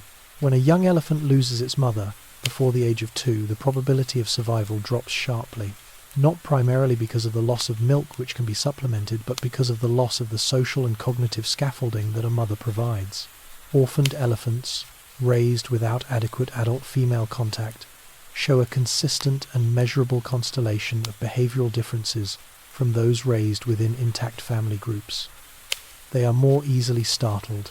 They show less nuanced social behavior, approaching unfamiliar animals with less appropriate caution. Misreading social signals that well-socialized elephants navigate intuitively. They are more likely to show stereotypic behaviors, repetitive, apparently purposeless movements that animal behaviorists associate with psychological distress in confined or socially deprived mammals. Sanctuaries working with orphaned elephants, most notably the David Sheldrick Wildlife Trust in Kenya, which has raised hundreds of orphans over decades, have developed protocols specifically designed to address social deprivation, pairing new arrivals with older orphans who can model appropriate behavior and provide physical contact and comfort. The results suggest that the damage is not permanent, but recovery is slow and requires sustained social immersion. What the orphan studies reveal, perhaps more clearly than any laboratory experiment, is how much of what an elephant is depends not on its genes but on who raised it and how. Waterholes in the dry season are among the most socially complex environments in the African landscape. places where multiple elephant family groups, bull coalitions, and occasionally animals from entirely separate populations converge around a shared resource. The social navigation required in these settings is demanding. An established family must assess incoming groups for familiarity, social rank, and potential threat, while managing the competing needs of calves that want to drink immediately and adults that understand patience may be necessary. Researchers observing waterhole dynamics have documented a sophisticated protocol of acoustic and postural signaling that governs access and movement, a system that minimizes conflict through communication rather than repeated physical confrontation. Family groups that know each other well move to the water with minimal signaling. Unfamiliar groups trigger extended assessment periods during which both parties produce low rumbles and stand in orientations that researchers interpret as negotiation rather than threat. The Matriarch's acoustic recognition library proves critical here. A matriarch who recognizes an approaching group signals relaxation to her herd, shortening the assessment phase and allowing everyone to drink sooner. Her knowledge once again is practical in the most immediate sense. The difference between waiting in the heat and moving to the water. Researchers and sanctuary workers have noted for decades that elephants show differential responses to music, appearing calm and relaxed in the presence of certain sounds, and agitated or indifferent in the presence of others. This observation has been investigated most systematically at the Thai Elephant Orchestra project, where instruments were provided to captive elephants and their spontaneous musical behavior observed, and at various sanctuaries where background music was played to animals recovering from stress or trauma. The findings are preliminary and interpretively contested but consistent in one respect. Elephants appear to respond to acoustic complexity and rhythm in ways that go beyond simple volume sensitivity. Low, slow, rhythmically regular music correlates with reduced movement and lowered stress indicators in multiple studies. Whether this constitutes aesthetic response, whether the elephant experiences something that resembles pleasure in the human sense, is a question that behavioral science cannot currently answer. What it can document is a species whose auditory system is sensitive enough to detect subhertz vibrations through the ground, passing tonal relationships from sound waves with a sophistication that we are only beginning to measure. That such a system would be indifferent to music, that it would hear everything and feel nothing, seems on reflection less likely than the alternative. Among the most striking documented behaviors in elephant field research are instances of what appears to be altruistic intervention, cases where elephants have acted to assist animals of other species in ways that carry no obvious benefit to themselves. A frequently cited category involves elephants removing snares, wire traps set for other animals, from the legs of other creatures, including individuals of other species using their trunk to manipulate and remove the wire with considerable delicacy. More dramatic are accounts of elephants intervening in predator-prey encounters, chasing predators away from kills and remaining near injured prey animals long after any threat to themselves had passed. Researchers approach these accounts with appropriate caution. Single observations are difficult to interpret, and the line between genuine altruism and generalized threat response is not always clear from behavioral data alone. What makes the snare removal cases particularly compelling is their specificity. The elephant targets the snare rather than the animal manipulates it rather than simply pushing it away and disengages once the snare is removed. That sequence implies recognition of the problem, targeted action toward its solution, and cessation of action when the problem is resolved. A structure that is difficult to explain as simple generalized response and easier to explain as something more deliberate. Within elephant family groups, the relationships between adult sisters are among the most stable and behaviorally influential bonds that researchers have documented in any non-human species. Sisters who grew up together, who were allomothered by the same females, who have traveled the same routes across the same decades, develop associations that persist across the full arc of adult life. Associations characterized by consistent proximity, preferential grooming, and contact-coordinated behavior in social situations, and what field researchers describe as mutual attentiveness, each animal appearing to monitor the others, state with particular care, When one sister dies, the survivor often shows a period of behavioral disruption, reduced feeding, altered movement patterns, increased time spent near the location of death that outlasts what researchers observe in less closely bonded pairs. The intensity of the bond correlates with shared history. Sisters who experience the same droughts, the same threats, the same losses show stronger associations than those separated early. Researchers studying long-term elephant social networks have noted that sister bonds function as structural anchors within family groups, the relationships around which other social connections organize. When a bonded pair remains intact, the broader social fabric of the group tends to be more stable. The loss of one sister does not simply grieve the other. It changes the architecture of the whole. Poaching does not simply reduce elephant numbers. It restructures elephant society in ways that compound the damage across generations. Because poachers targeting ivory selectively kill older animals, those with the largest, most developed tusks, the social losses fall disproportionately on precisely the individuals whose experience matters most. Older matriarchs and dominant bulls carrying decades of accumulated knowledge. Populations that have experienced sustained poaching pressure show characteristic social disruption. Younger, less experienced females in leadership roles, increased intergroup conflict at shared resources, reduced navigational efficiency during drought, and elevated baseline stress hormones across the population. In some severely affected populations, researchers have documented the emergence of abnormal aggressive behaviors in young males. Behavior consistent with what is observed in humans and other social mammals, raised without adequate elder contact during critical developmental periods. The poaching of one old matriarch does not end with her death. It extends forward into the behavior of every animal that depended on her knowledge, and backward into the developmental trajectory of every young elephant that will now grow up without the social regulation her presence provided. The ivory trade, viewed through this lens, is not simply an economic transaction. It is a targeted assault on the memory of a species. A newborn elephant produces vocalizations within its first hours of life. Small, unformed sounds that researchers describe as contact calls in their earliest, most rudimentary form. These initial sounds are not random.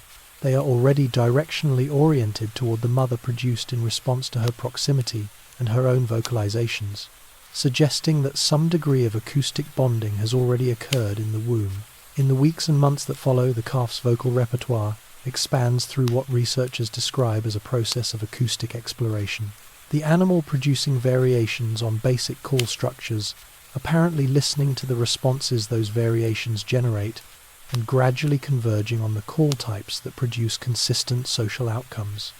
This mirrors in broad structure the babbling stage of human infant language acquisition, a period of exploratory sound production that precedes the consolidation of functional communication.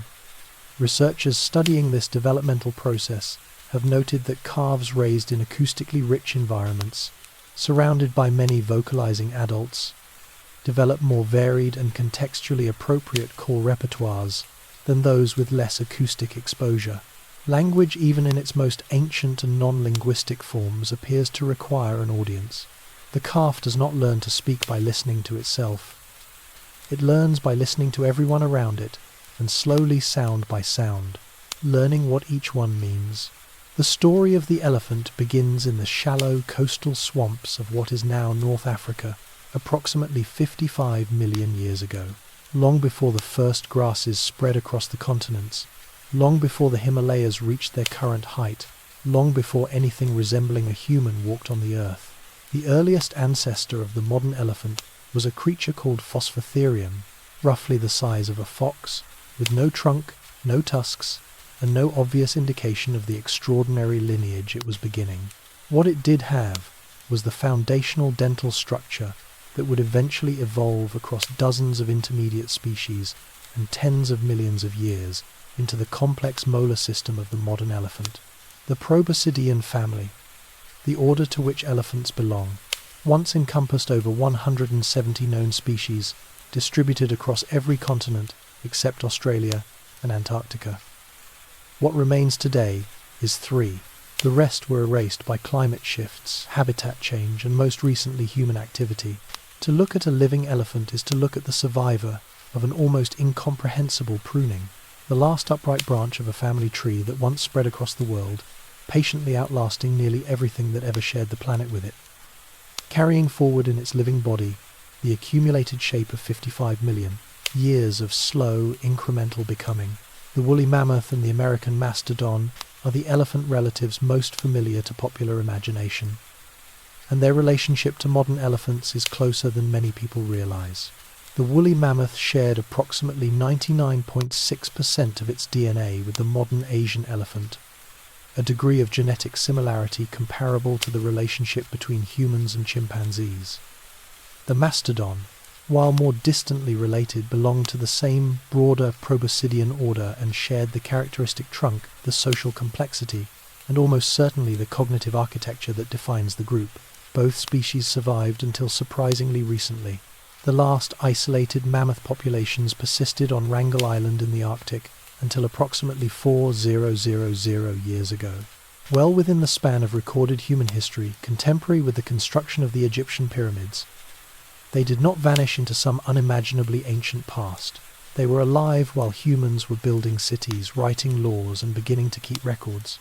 The line between deep time and human time is thinner than we tend to assume, and the creatures that crossed it, that were alive on both sides of that invisible boundary, leave a particular kind of shadow.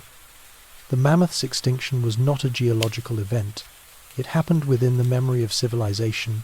We simply chose not to remember it. The Columbian mammoth, Mammuthus columbi, was the largest proboscidean to walk the Americas, standing up to 4 meters at the shoulder and weighing an estimated 10 tons, roughly the mass of 2 full-grown African elephants combined. It ranged across the continent from present-day Canada to Costa Rica during the Pleistocene epoch, inhabiting grasslands and open woodlands rather than the frozen tundra associated with its woolly cousin. Unlike the woolly mammoth, it was not heavily furred. The climate it inhabited did not demand it. Its tusks were among the most dramatically curved of any proboscidean, spiraling outward and sometimes crossing at the tips in forms that researchers struggle to reconstruct without reference to living elephants for scale.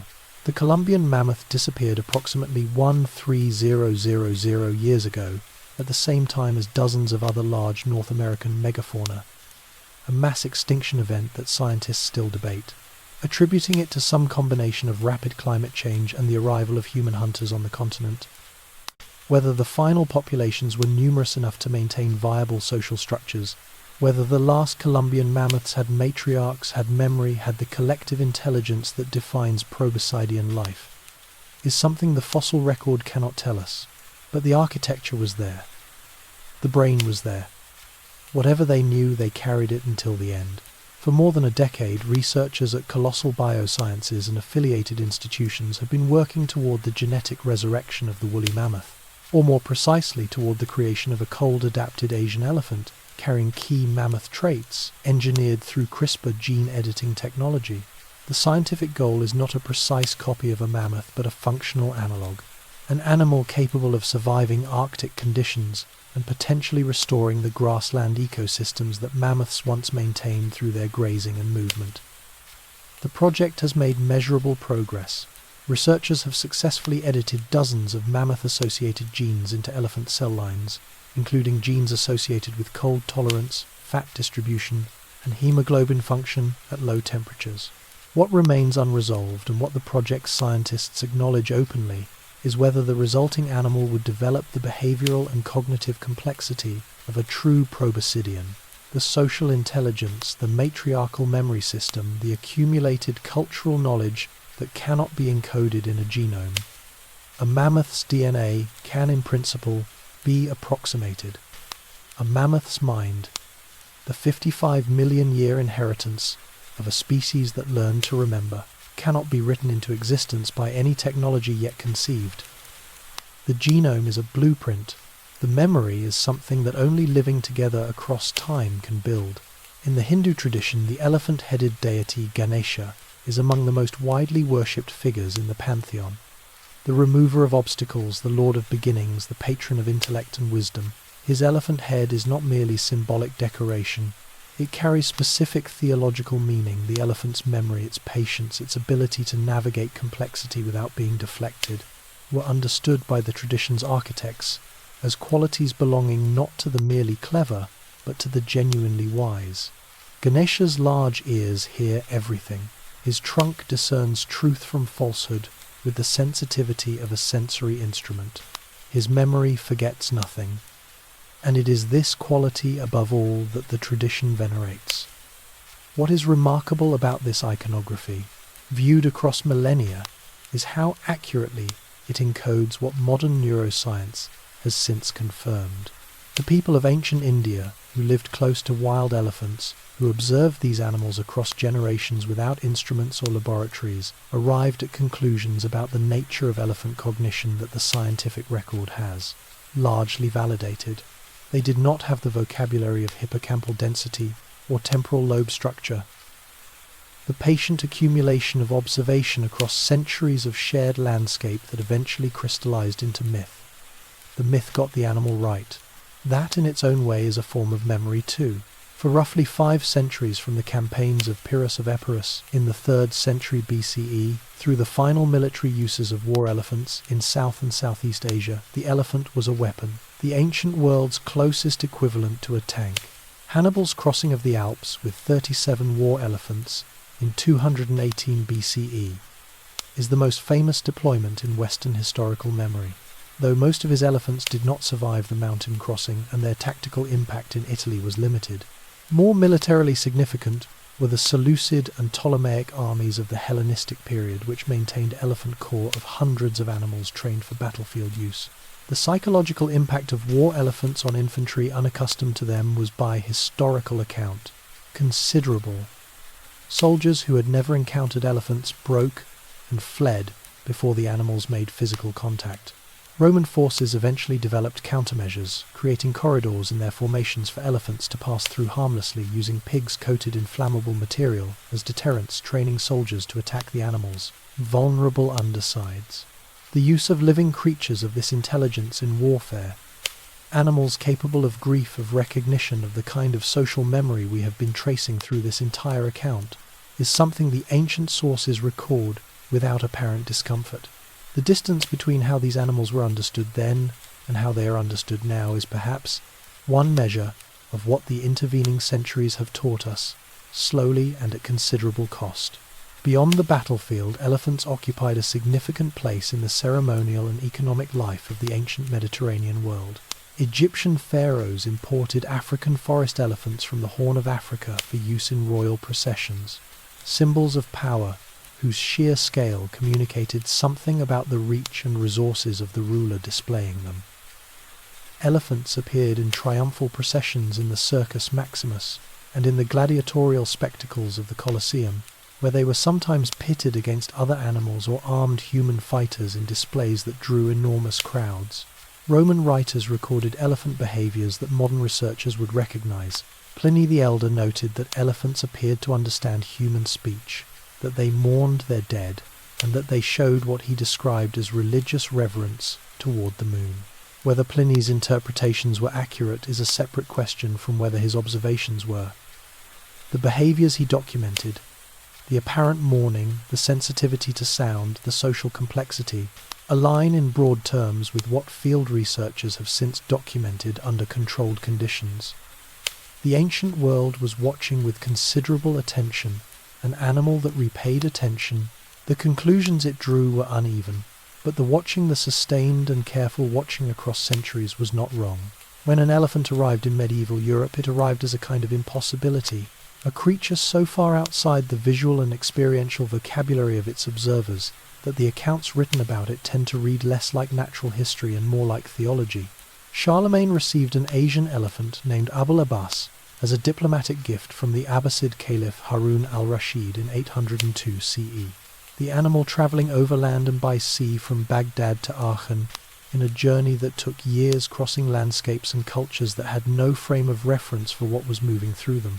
The elephant became a fixture of Charlemagne's court, accompanying him on campaigns, drawing crowds wherever it appeared, and surviving for nearly a decade in a climate and diet entirely unsuited to its biology. sustained by keepers who were improvising its care from first principles. When Abul Abbas finally died, the chroniclers noted the event with a solemnity typically reserved for the deaths of important humans. Frederick II of Sicily received another elephant a century later, and Henry III of England received one as a gift from Louis IX of France in 1255. Each arrival produced the same effect: wonder, documentation crowds, and a quality of attention that suggests these medieval observers understood, even without the language for it, that they were looking at something whose inner life was not negligible. They were right. They simply had no way yet of knowing how right they were. In 1514, a white Asian elephant named Hanno arrived in Rome as a diplomatic gift from King Manuel I of Portugal to Pope Leo X, and the city, which had not seen a living elephant since antiquity, responded with something close to collective amazement. Hanno was led through the streets of Rome in a procession that drew thousands, reportedly kneeling before the Pope 3 times upon their first meeting, a behaviour almost certainly trained but interpreted by contemporary witnesses as spontaneous reverence. The Pope became deeply attached to the animal, commissioning portraits by Raphael and writing poetry in its honour. Hanno died approximately 2 years after arriving in Rome, possibly from a medicinal overdose administered by well-meaning but uninformed attendants treating a respiratory illness. Leo X was by several accounts genuinely grief-stricken.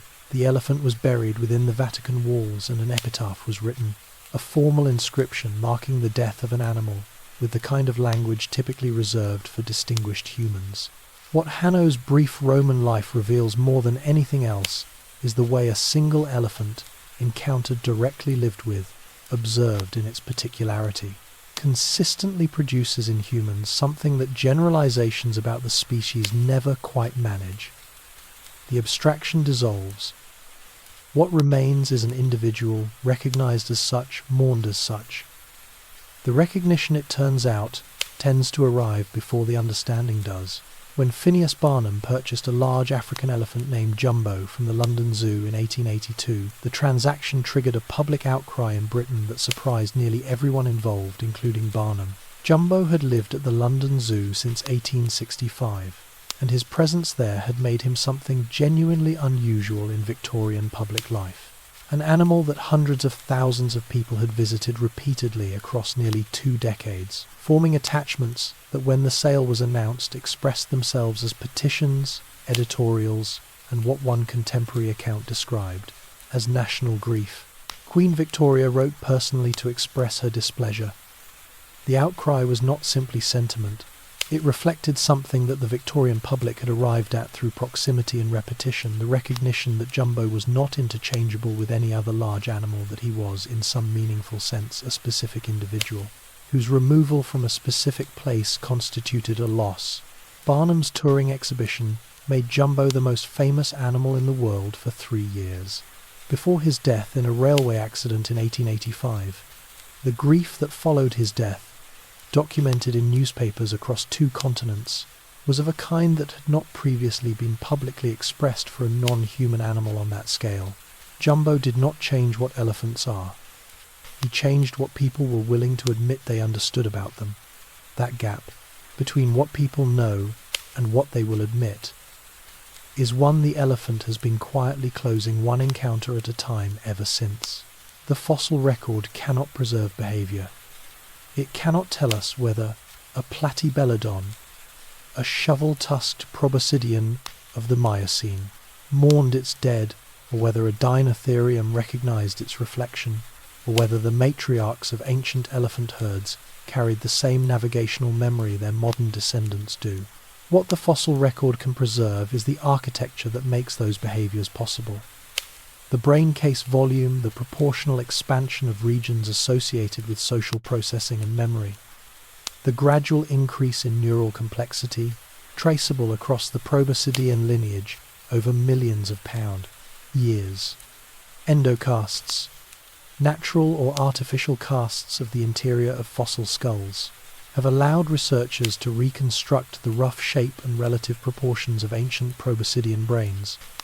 And what those reconstructions show is a lineage of progressive encephalization brains, growing larger relative to body size, across successive epochs, with particular expansion in the presendum, temporal and frontal regions associated with social intelligence and long-term memory.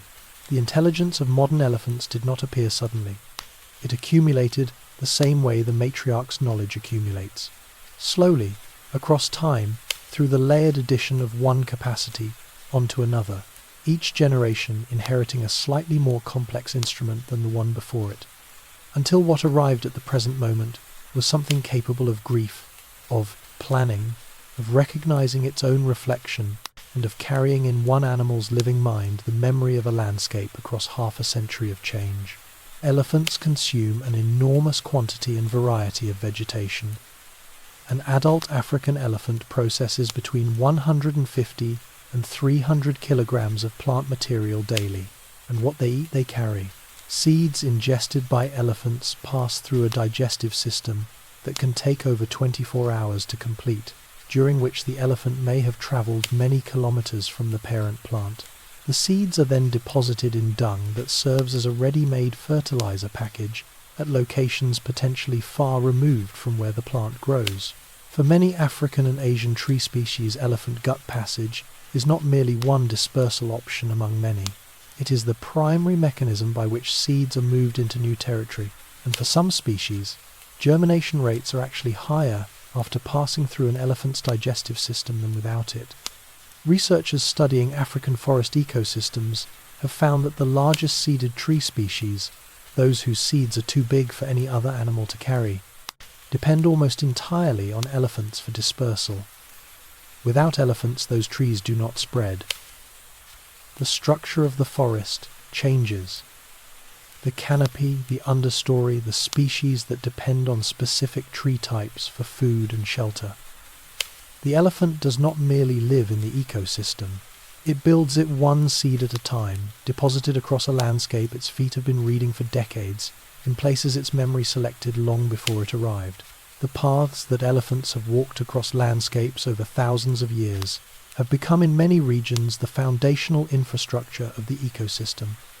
Elephant trails, worn through vegetation by generations of animals following the same routes between water sources, mineral licks, and seasonal feeding grounds, create pathways that other species use that water follows during rains, that determine where erosion occurs and where soil accumulates.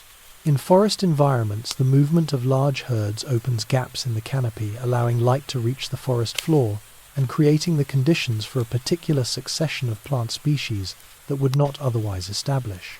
Researchers studying forest structure in Central Africa have found that areas with historically high elephant density have fundamentally different species compositions than adjacent areas without it.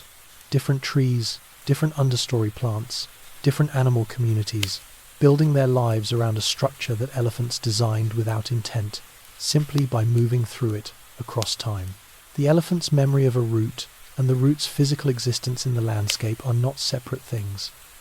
The memory created the route shaped the forest fed the next generation of elephants who learned the route from the matriarch who had walked it before them.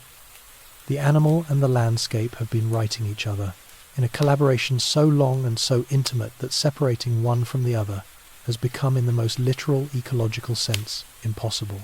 The removal of elephants from an ecosystem does not simply leave a gap in the megafauna. It initiates a cascade of changes that ripple through the biological community across decades, restructuring what grows where, what can survive, and what the landscape ultimately becomes. In regions of Africa where elephant populations have been dramatically reduced, researchers have documented the encroachment of dense bush into areas that were previously open savanna.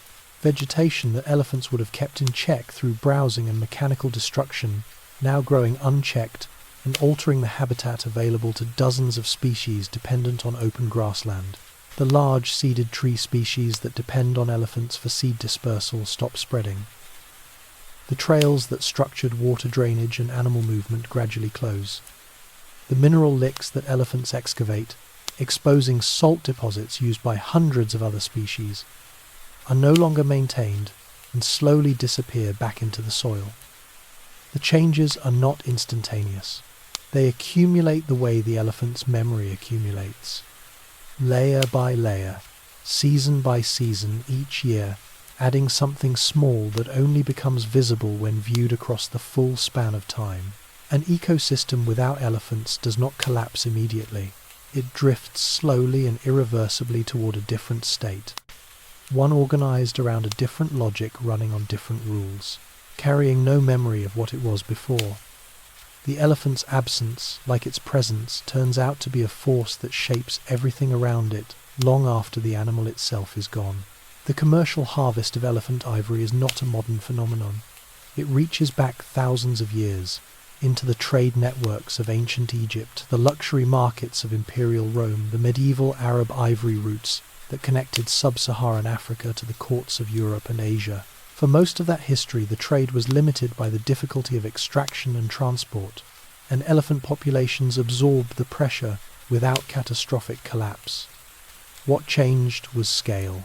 The industrialization of ivory carving in the 19th century, combined with advances in firearms technology and colonial penetration of previously inaccessible elephant habitat, transformed a limited harvest into a systematic extraction that removed hundreds of thousands of animals across decades.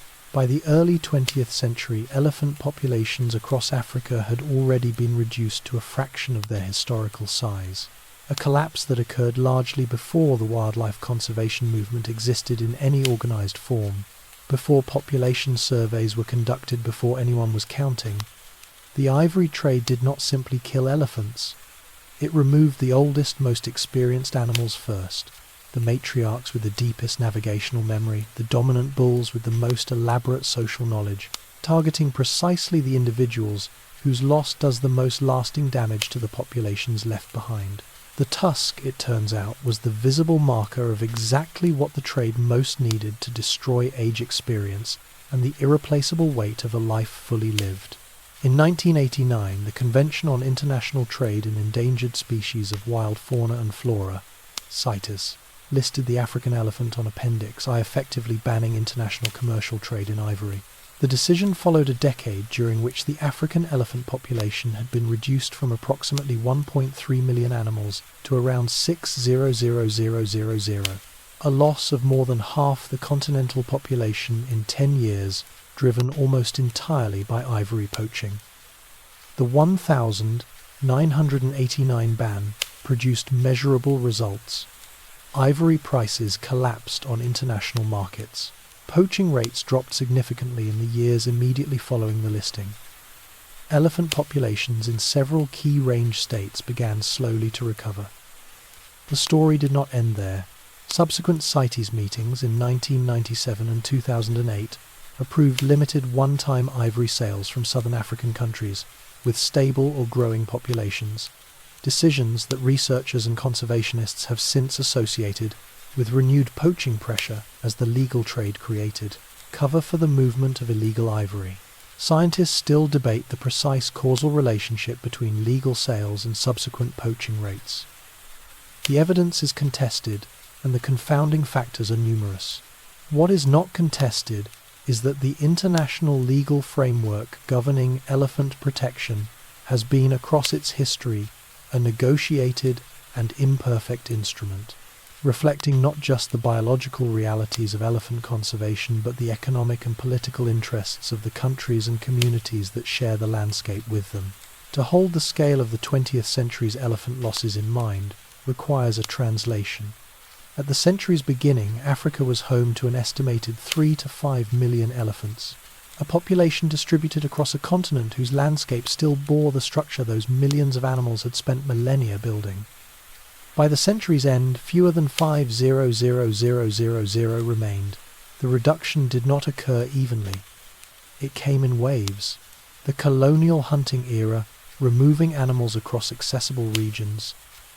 The post-independence political instability of the 1970s and 80s, opening previously protected areas to armed poaching, the ivory ban producing partial recovery before renewed pressure resumed.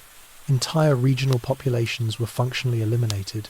The forest elephant of Central Africa, the smaller, straighter tusk species, recognized as genetically distinct only in 2001, declined by more than 60% between 2002 and 2011 alone, a loss so rapid that the animal's social structures had no time to adapt.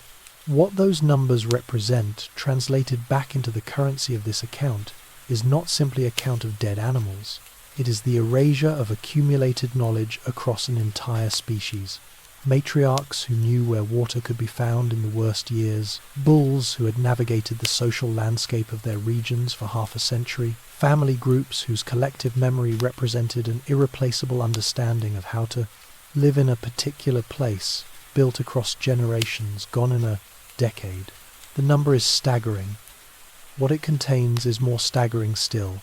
As elephant habitat has contracted and fragmented across Africa and Asia, conservation scientists have developed the concept of wildlife corridors. Strips of protected or semi-protected land connecting isolated habitat patches designed to allow animals to move between areas that human development has severed. For elephants, corridors are not simply convenient pathways. They are the physical infrastructure through which the matriarchal memory system operates at a landscape scale. The routes along which old females lead herds to seasonal resources, the channels through which genetic diversity flows between populations, the passages through which young males disperse and find new social groups. Designing effective elephant corridors requires understanding not just current movement patterns but historical ones. Where elephants moved before the roads and fences arrived, which routes they would use if the barriers were removed. Researchers have approached this by combining GPS tracking data from current populations with historical accounts, indigenous ecological knowledge, and landscape analysis to reconstruct the movement logic that elephants themselves developed across millennia. In some regions, corridor projects have succeeded in reconnecting populations that had been isolated for decades, and the elephants, when the barriers are removed, do not wander randomly.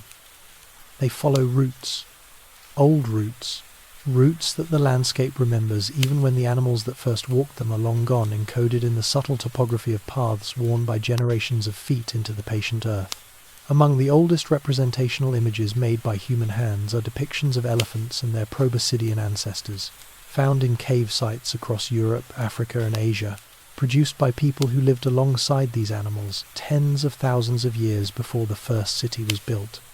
In the caves of the Iberian Peninsula, mammoth images appear alongside horses and bison, with a frequency that suggests these animals occupied a significant place in the symbolic life of the communities that painted them, not merely as prey, but as subjects rendered with an attention to anatomical detail and individual character that implies sustained close observation across many generations of contact. In southern Africa, sandrock art includes elephant imagery produced across thousands of years, in contexts that researchers associate with ritual significance rather than hunting record. The elephant appears across widely separated cultures and time periods to occupy a specific place in the human symbolic imagination, a place associated with power, memory, and the sacred. Whether this reflects something universally recognized about the animal's nature, or simply its size and impressiveness, is a question that the images themselves do not answer. What they confirm is that the relationship between humans and elephants is not recent, not superficial, and not, on the human side at least, primarily utilitarian. We have been watching these animals for as long as we have been making images of anything. Something in what we saw kept drawing us back to the cave wall with pigment on our hands to try to get it right. There is a question that sits beneath all the neuroscience and field observation and conservation policy. A question that the data points toward but cannot itself answer.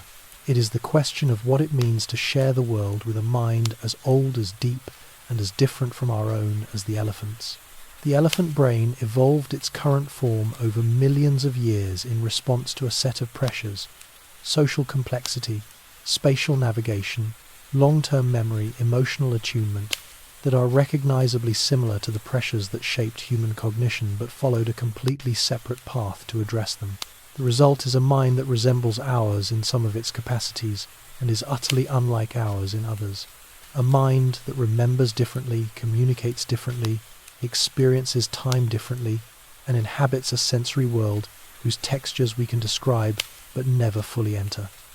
To take that seriously, To genuinely reckon with the existence of a form of inner life, this ancient and this capable, is to find that the boundary between the human and the non-human, which we have spent most of our history treating as a wall, turns out to be something considerably more permeable.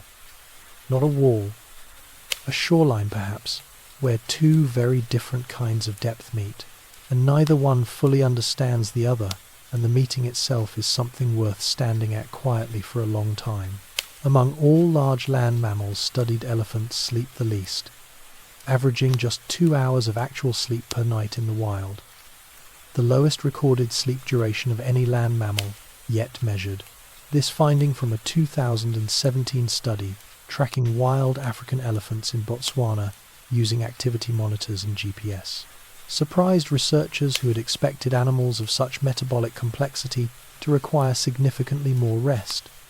What the data revealed was a pattern of brief, fragmented rest periods distributed across the night, with the animals spending the remaining hours standing, moving slowly, and engaging in quiet social contact rather than sleeping. The biological mechanisms that allow elephants to function on such minimal sleep remain only partially understood. Some researchers have proposed that the extreme efficiency of the elephant's memory consolidation system, the process by which experiences are transferred from short-term to long-term storage, may require less sleep time than in smaller-brained mammals, though this hypothesis remains contested. What the finding does clarify is something about the texture of an elephant's night, less a long surrender to unconsciousness, and more a slow, watchful dimming the animal present in the darkness, in a way that is not quite waking and not quite sleep, moving through the hours between midnight and dawn in a state that has no precise human equivalent, carrying its memories through the dark toward another day. Elephants enter REM sleep, the deep dreaming phase of the sleep cycle, only when lying down, and they lie down rarely. In the wild, a fully grown elephant may lower itself completely to the ground only once every 3 to 4 days, remaining horizontal for perhaps an hour before rising again. The rest of its sleep is taken standing, in a lighter phase that provides physical rest without the neural depth that lying down allows. The infrequency of lying down is not without reason. An elephant on the ground is vulnerable, slower to rise than a predator is to reach it, and the act of lowering and lifting several tons of body weight carries its own physiological cost. So, the animal sleeps shallowly most nights, conserving the deeper rest for occasions when conditions feel safe enough to permit it. When the herd is settled, the air is quiet, and whatever the elephant's version of trust in the surrounding darkness amounts to has been satisfied. Researchers observing sleeping herds have noted that the animals rarely all lie down simultaneously. While some rest, others remain standing. A distributed vigilance that keeps the group never fully unconscious, never entirely undefended, even at the day's most surrendered hour. The herd sleeps the way it does everything else together, and with one part of itself always still awake. The hours an elephant spends not sleeping are not idle. Tracking studies following wild elephants through the night have found that the animals often cover substantial distances between dusk and dawn. Moving quietly through landscapes, they navigate by smell, by the feel of the ground beneath their feet, and by the low-frequency landscape of sound that persists through the dark long after vision has become useless. Nighttime movement serves multiple purposes: avoiding the heat of the day, accessing areas that would be too exposed or too close to human activity in daylight, and traveling the longer legs of migratory routes that require terrain where daytime visibility would make the herd too conspicuous. There is also something that field researchers note with a consistency that resists easy categorization. Elephants at night appear to move differently than they do during the day. Slower, more deliberate, more attentive to one another's position, in a way that requires constant, low-level acoustic and seismic contact to maintain. The herd does not disperse in the darkness. It contracts, drawing closer together as the visible world recedes, the animals' positions tracked among themselves through the quiet rumbles and ground vibrations and olfactory signals that need no light to travel. In the dark, the herd becomes almost entirely acoustic, a constellation of known sounds moving together through the hours held in place by nothing more and nothing less than the knowledge of each other's presence.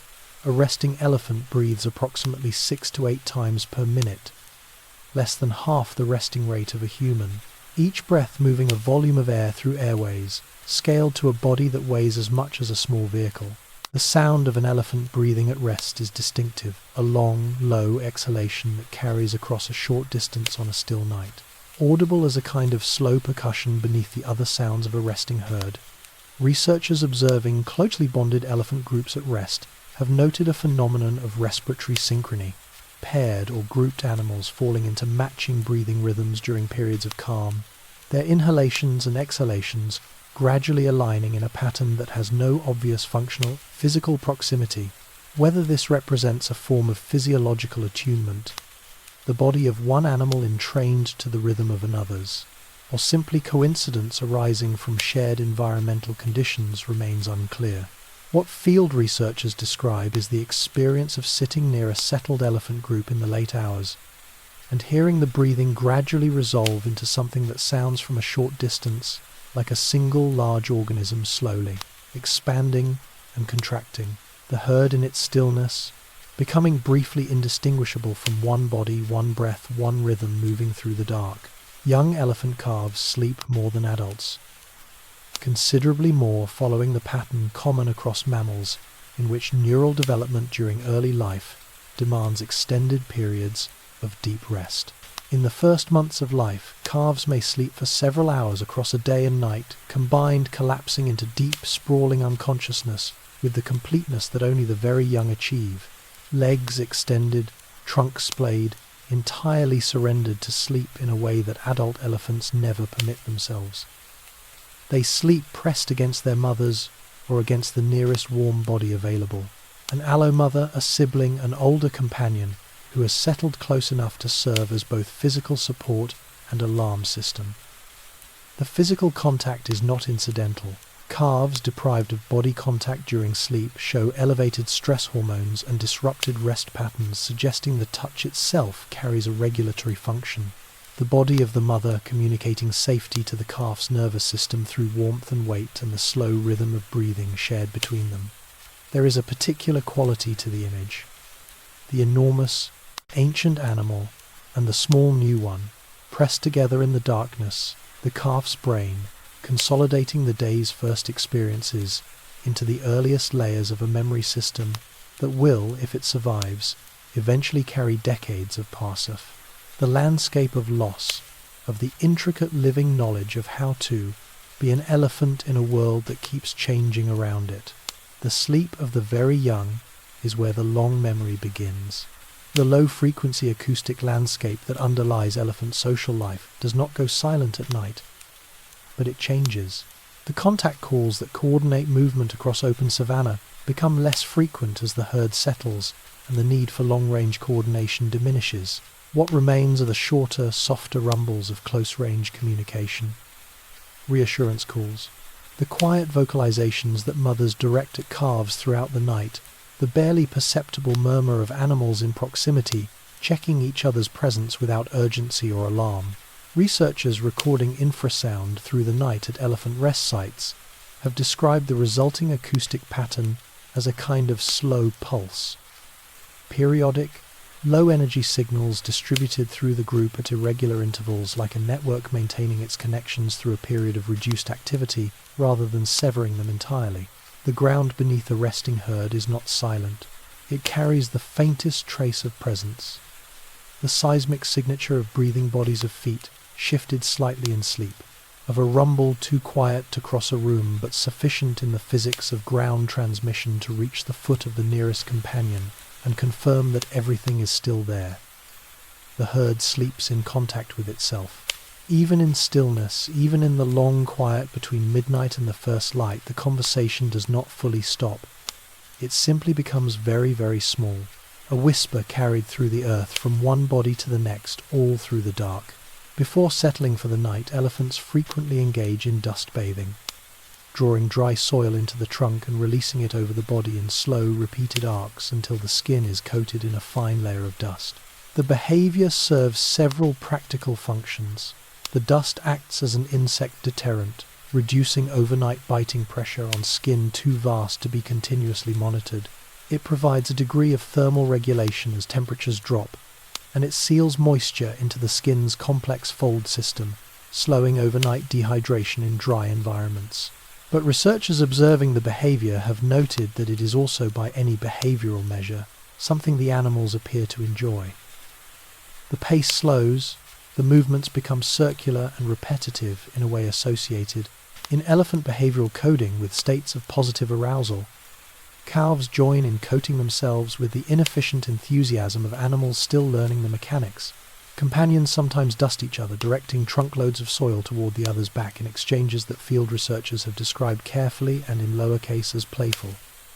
The dust bath before sleep is preparation, yes, but it is also, in its unhurried way, a pleasure, the animal tending to itself at the end of a long day, settling its body for the dark hours ahead, in a ritual so old that its origins predate anything we could call history, and so ordinary that it requires no explanation. Only the patient attention of someone willing to sit quietly and watch until the light is almost gone. There is a particular quality to the silence of an elephant herd in the deep hours of the night. The hours between 2 and 4 in the morning, when even the most restless animals have settled, and the landscape around them has reached its own kind of stillness. The herd is not invisible in this hour. The large, dark shapes are present against whatever light the sky provides. Starlight. Moonlight, the faint luminescence of an open horizon. They are close together. They are slow. An ear moves. A trunk shifts position against the ground. A calf adjusts itself against its mother without waking. The breathing continues. That slow, synchronized percussion, barely audible from any distance, carrying the rhythm of the group through the hours. Nothing is happening, in the sense that nothing dramatic is occurring. But the herd is doing what it has always done, in this hour, being present together in the dark. A collection of minds that hold between them more memory than any one of them could carry alone. The old matriarch stands at the edge. Her eyes are open. They are often open at this hour. What she sees, what she hears, what moves through the long corridors of her memory in the dark. The droughts survived, the calves raised, the roots walked so many times they have become indistinguishable from the body that walked them. None of that is accessible to any instrument. It is only hers, carried in the particular darkness of a mind that has been accumulating the world for half a century. Standing still in the African night, breathing in and breathing out, present in a way that asks nothing of anyone and offers to anyone patient enough to sit nearby and simply attend something very close to peace. The question of whether elephants dream is one that neuroscience approaches with unusual tentativeness, not because the evidence is absent, but because interpreting it requires a degree of inference that careful researchers resist. What is established is that elephants experience REM sleep, the phase in which across all studied mammals dreaming occurs. During REM episodes observed in lying down elephants, researchers have recorded the same physiological signatures seen in dreaming humans and other mammals: rapid eye movements beneath closed lids, small involuntary muscle contractions, changes in breathing rhythm, occasional vocalizations produced. At very low amplitude, a captive elephant observed during REM was recorded making trunk movements consistent with the motor patterns of foraging, reaching, grasping, releasing, without any external stimulus. Whether this constitutes dreaming in the experiential sense or simply motor replay without accompanying consciousness is a distinction that current science cannot draw. What researchers will say, carefully, and in the conditional tense, is that the neurological conditions for dreaming are present, and that if dreaming serves in elephants, the function it appears to serve in other mammals. The consolidation of emotionally significant experience, the roots, the faces of the animals it has loved and the ones it has lost, the water at the end of a long dry season, the particular quality of light on a landscape it has crossed so many times that crossing it again, even in sleep, feels less like travel and more like memory, becoming for a moment indistinguishable from the world itself. She is very old. Her sixth molars are worn nearly flat, and she has learned to seek the softer grasses, the places where the water makes the ground yield. Her ears notched and torn at the edges in ways that the researchers who have known her for 20 years can read like a map of everything she has survived, move slowly in the night air. The herd is settled behind her, the calves pressed against their mothers, the young females resting in the postures of animals that have not yet learned to sleep so lightly, the older ones present in the way she has always been present, not quite awake, not fully surrendered, poised in the particular attentiveness of an animal that has lived long enough to know that the night is rarely dangerous and never entirely safe. She knows this landscape. She has known it longer than any other living thing in it. She knows where the water lies under the dry season's cracked surface, and which trees will still bear fruit when everything else has failed, and the sound of the vehicle that comes in peace, and the one that does not, and the calls of the family 2 valleys over, and the place where her mother fell 30 years ago, which she still visits, still touches, still stands beside, in the way that has no name in any human language, but means something. She has always meant something in the language that moves, through the ground and the air and the long corridors of a mind that has been holding the world carefully for 50 years without being asked. The stars move. The breathing of the herd rises and falls around her.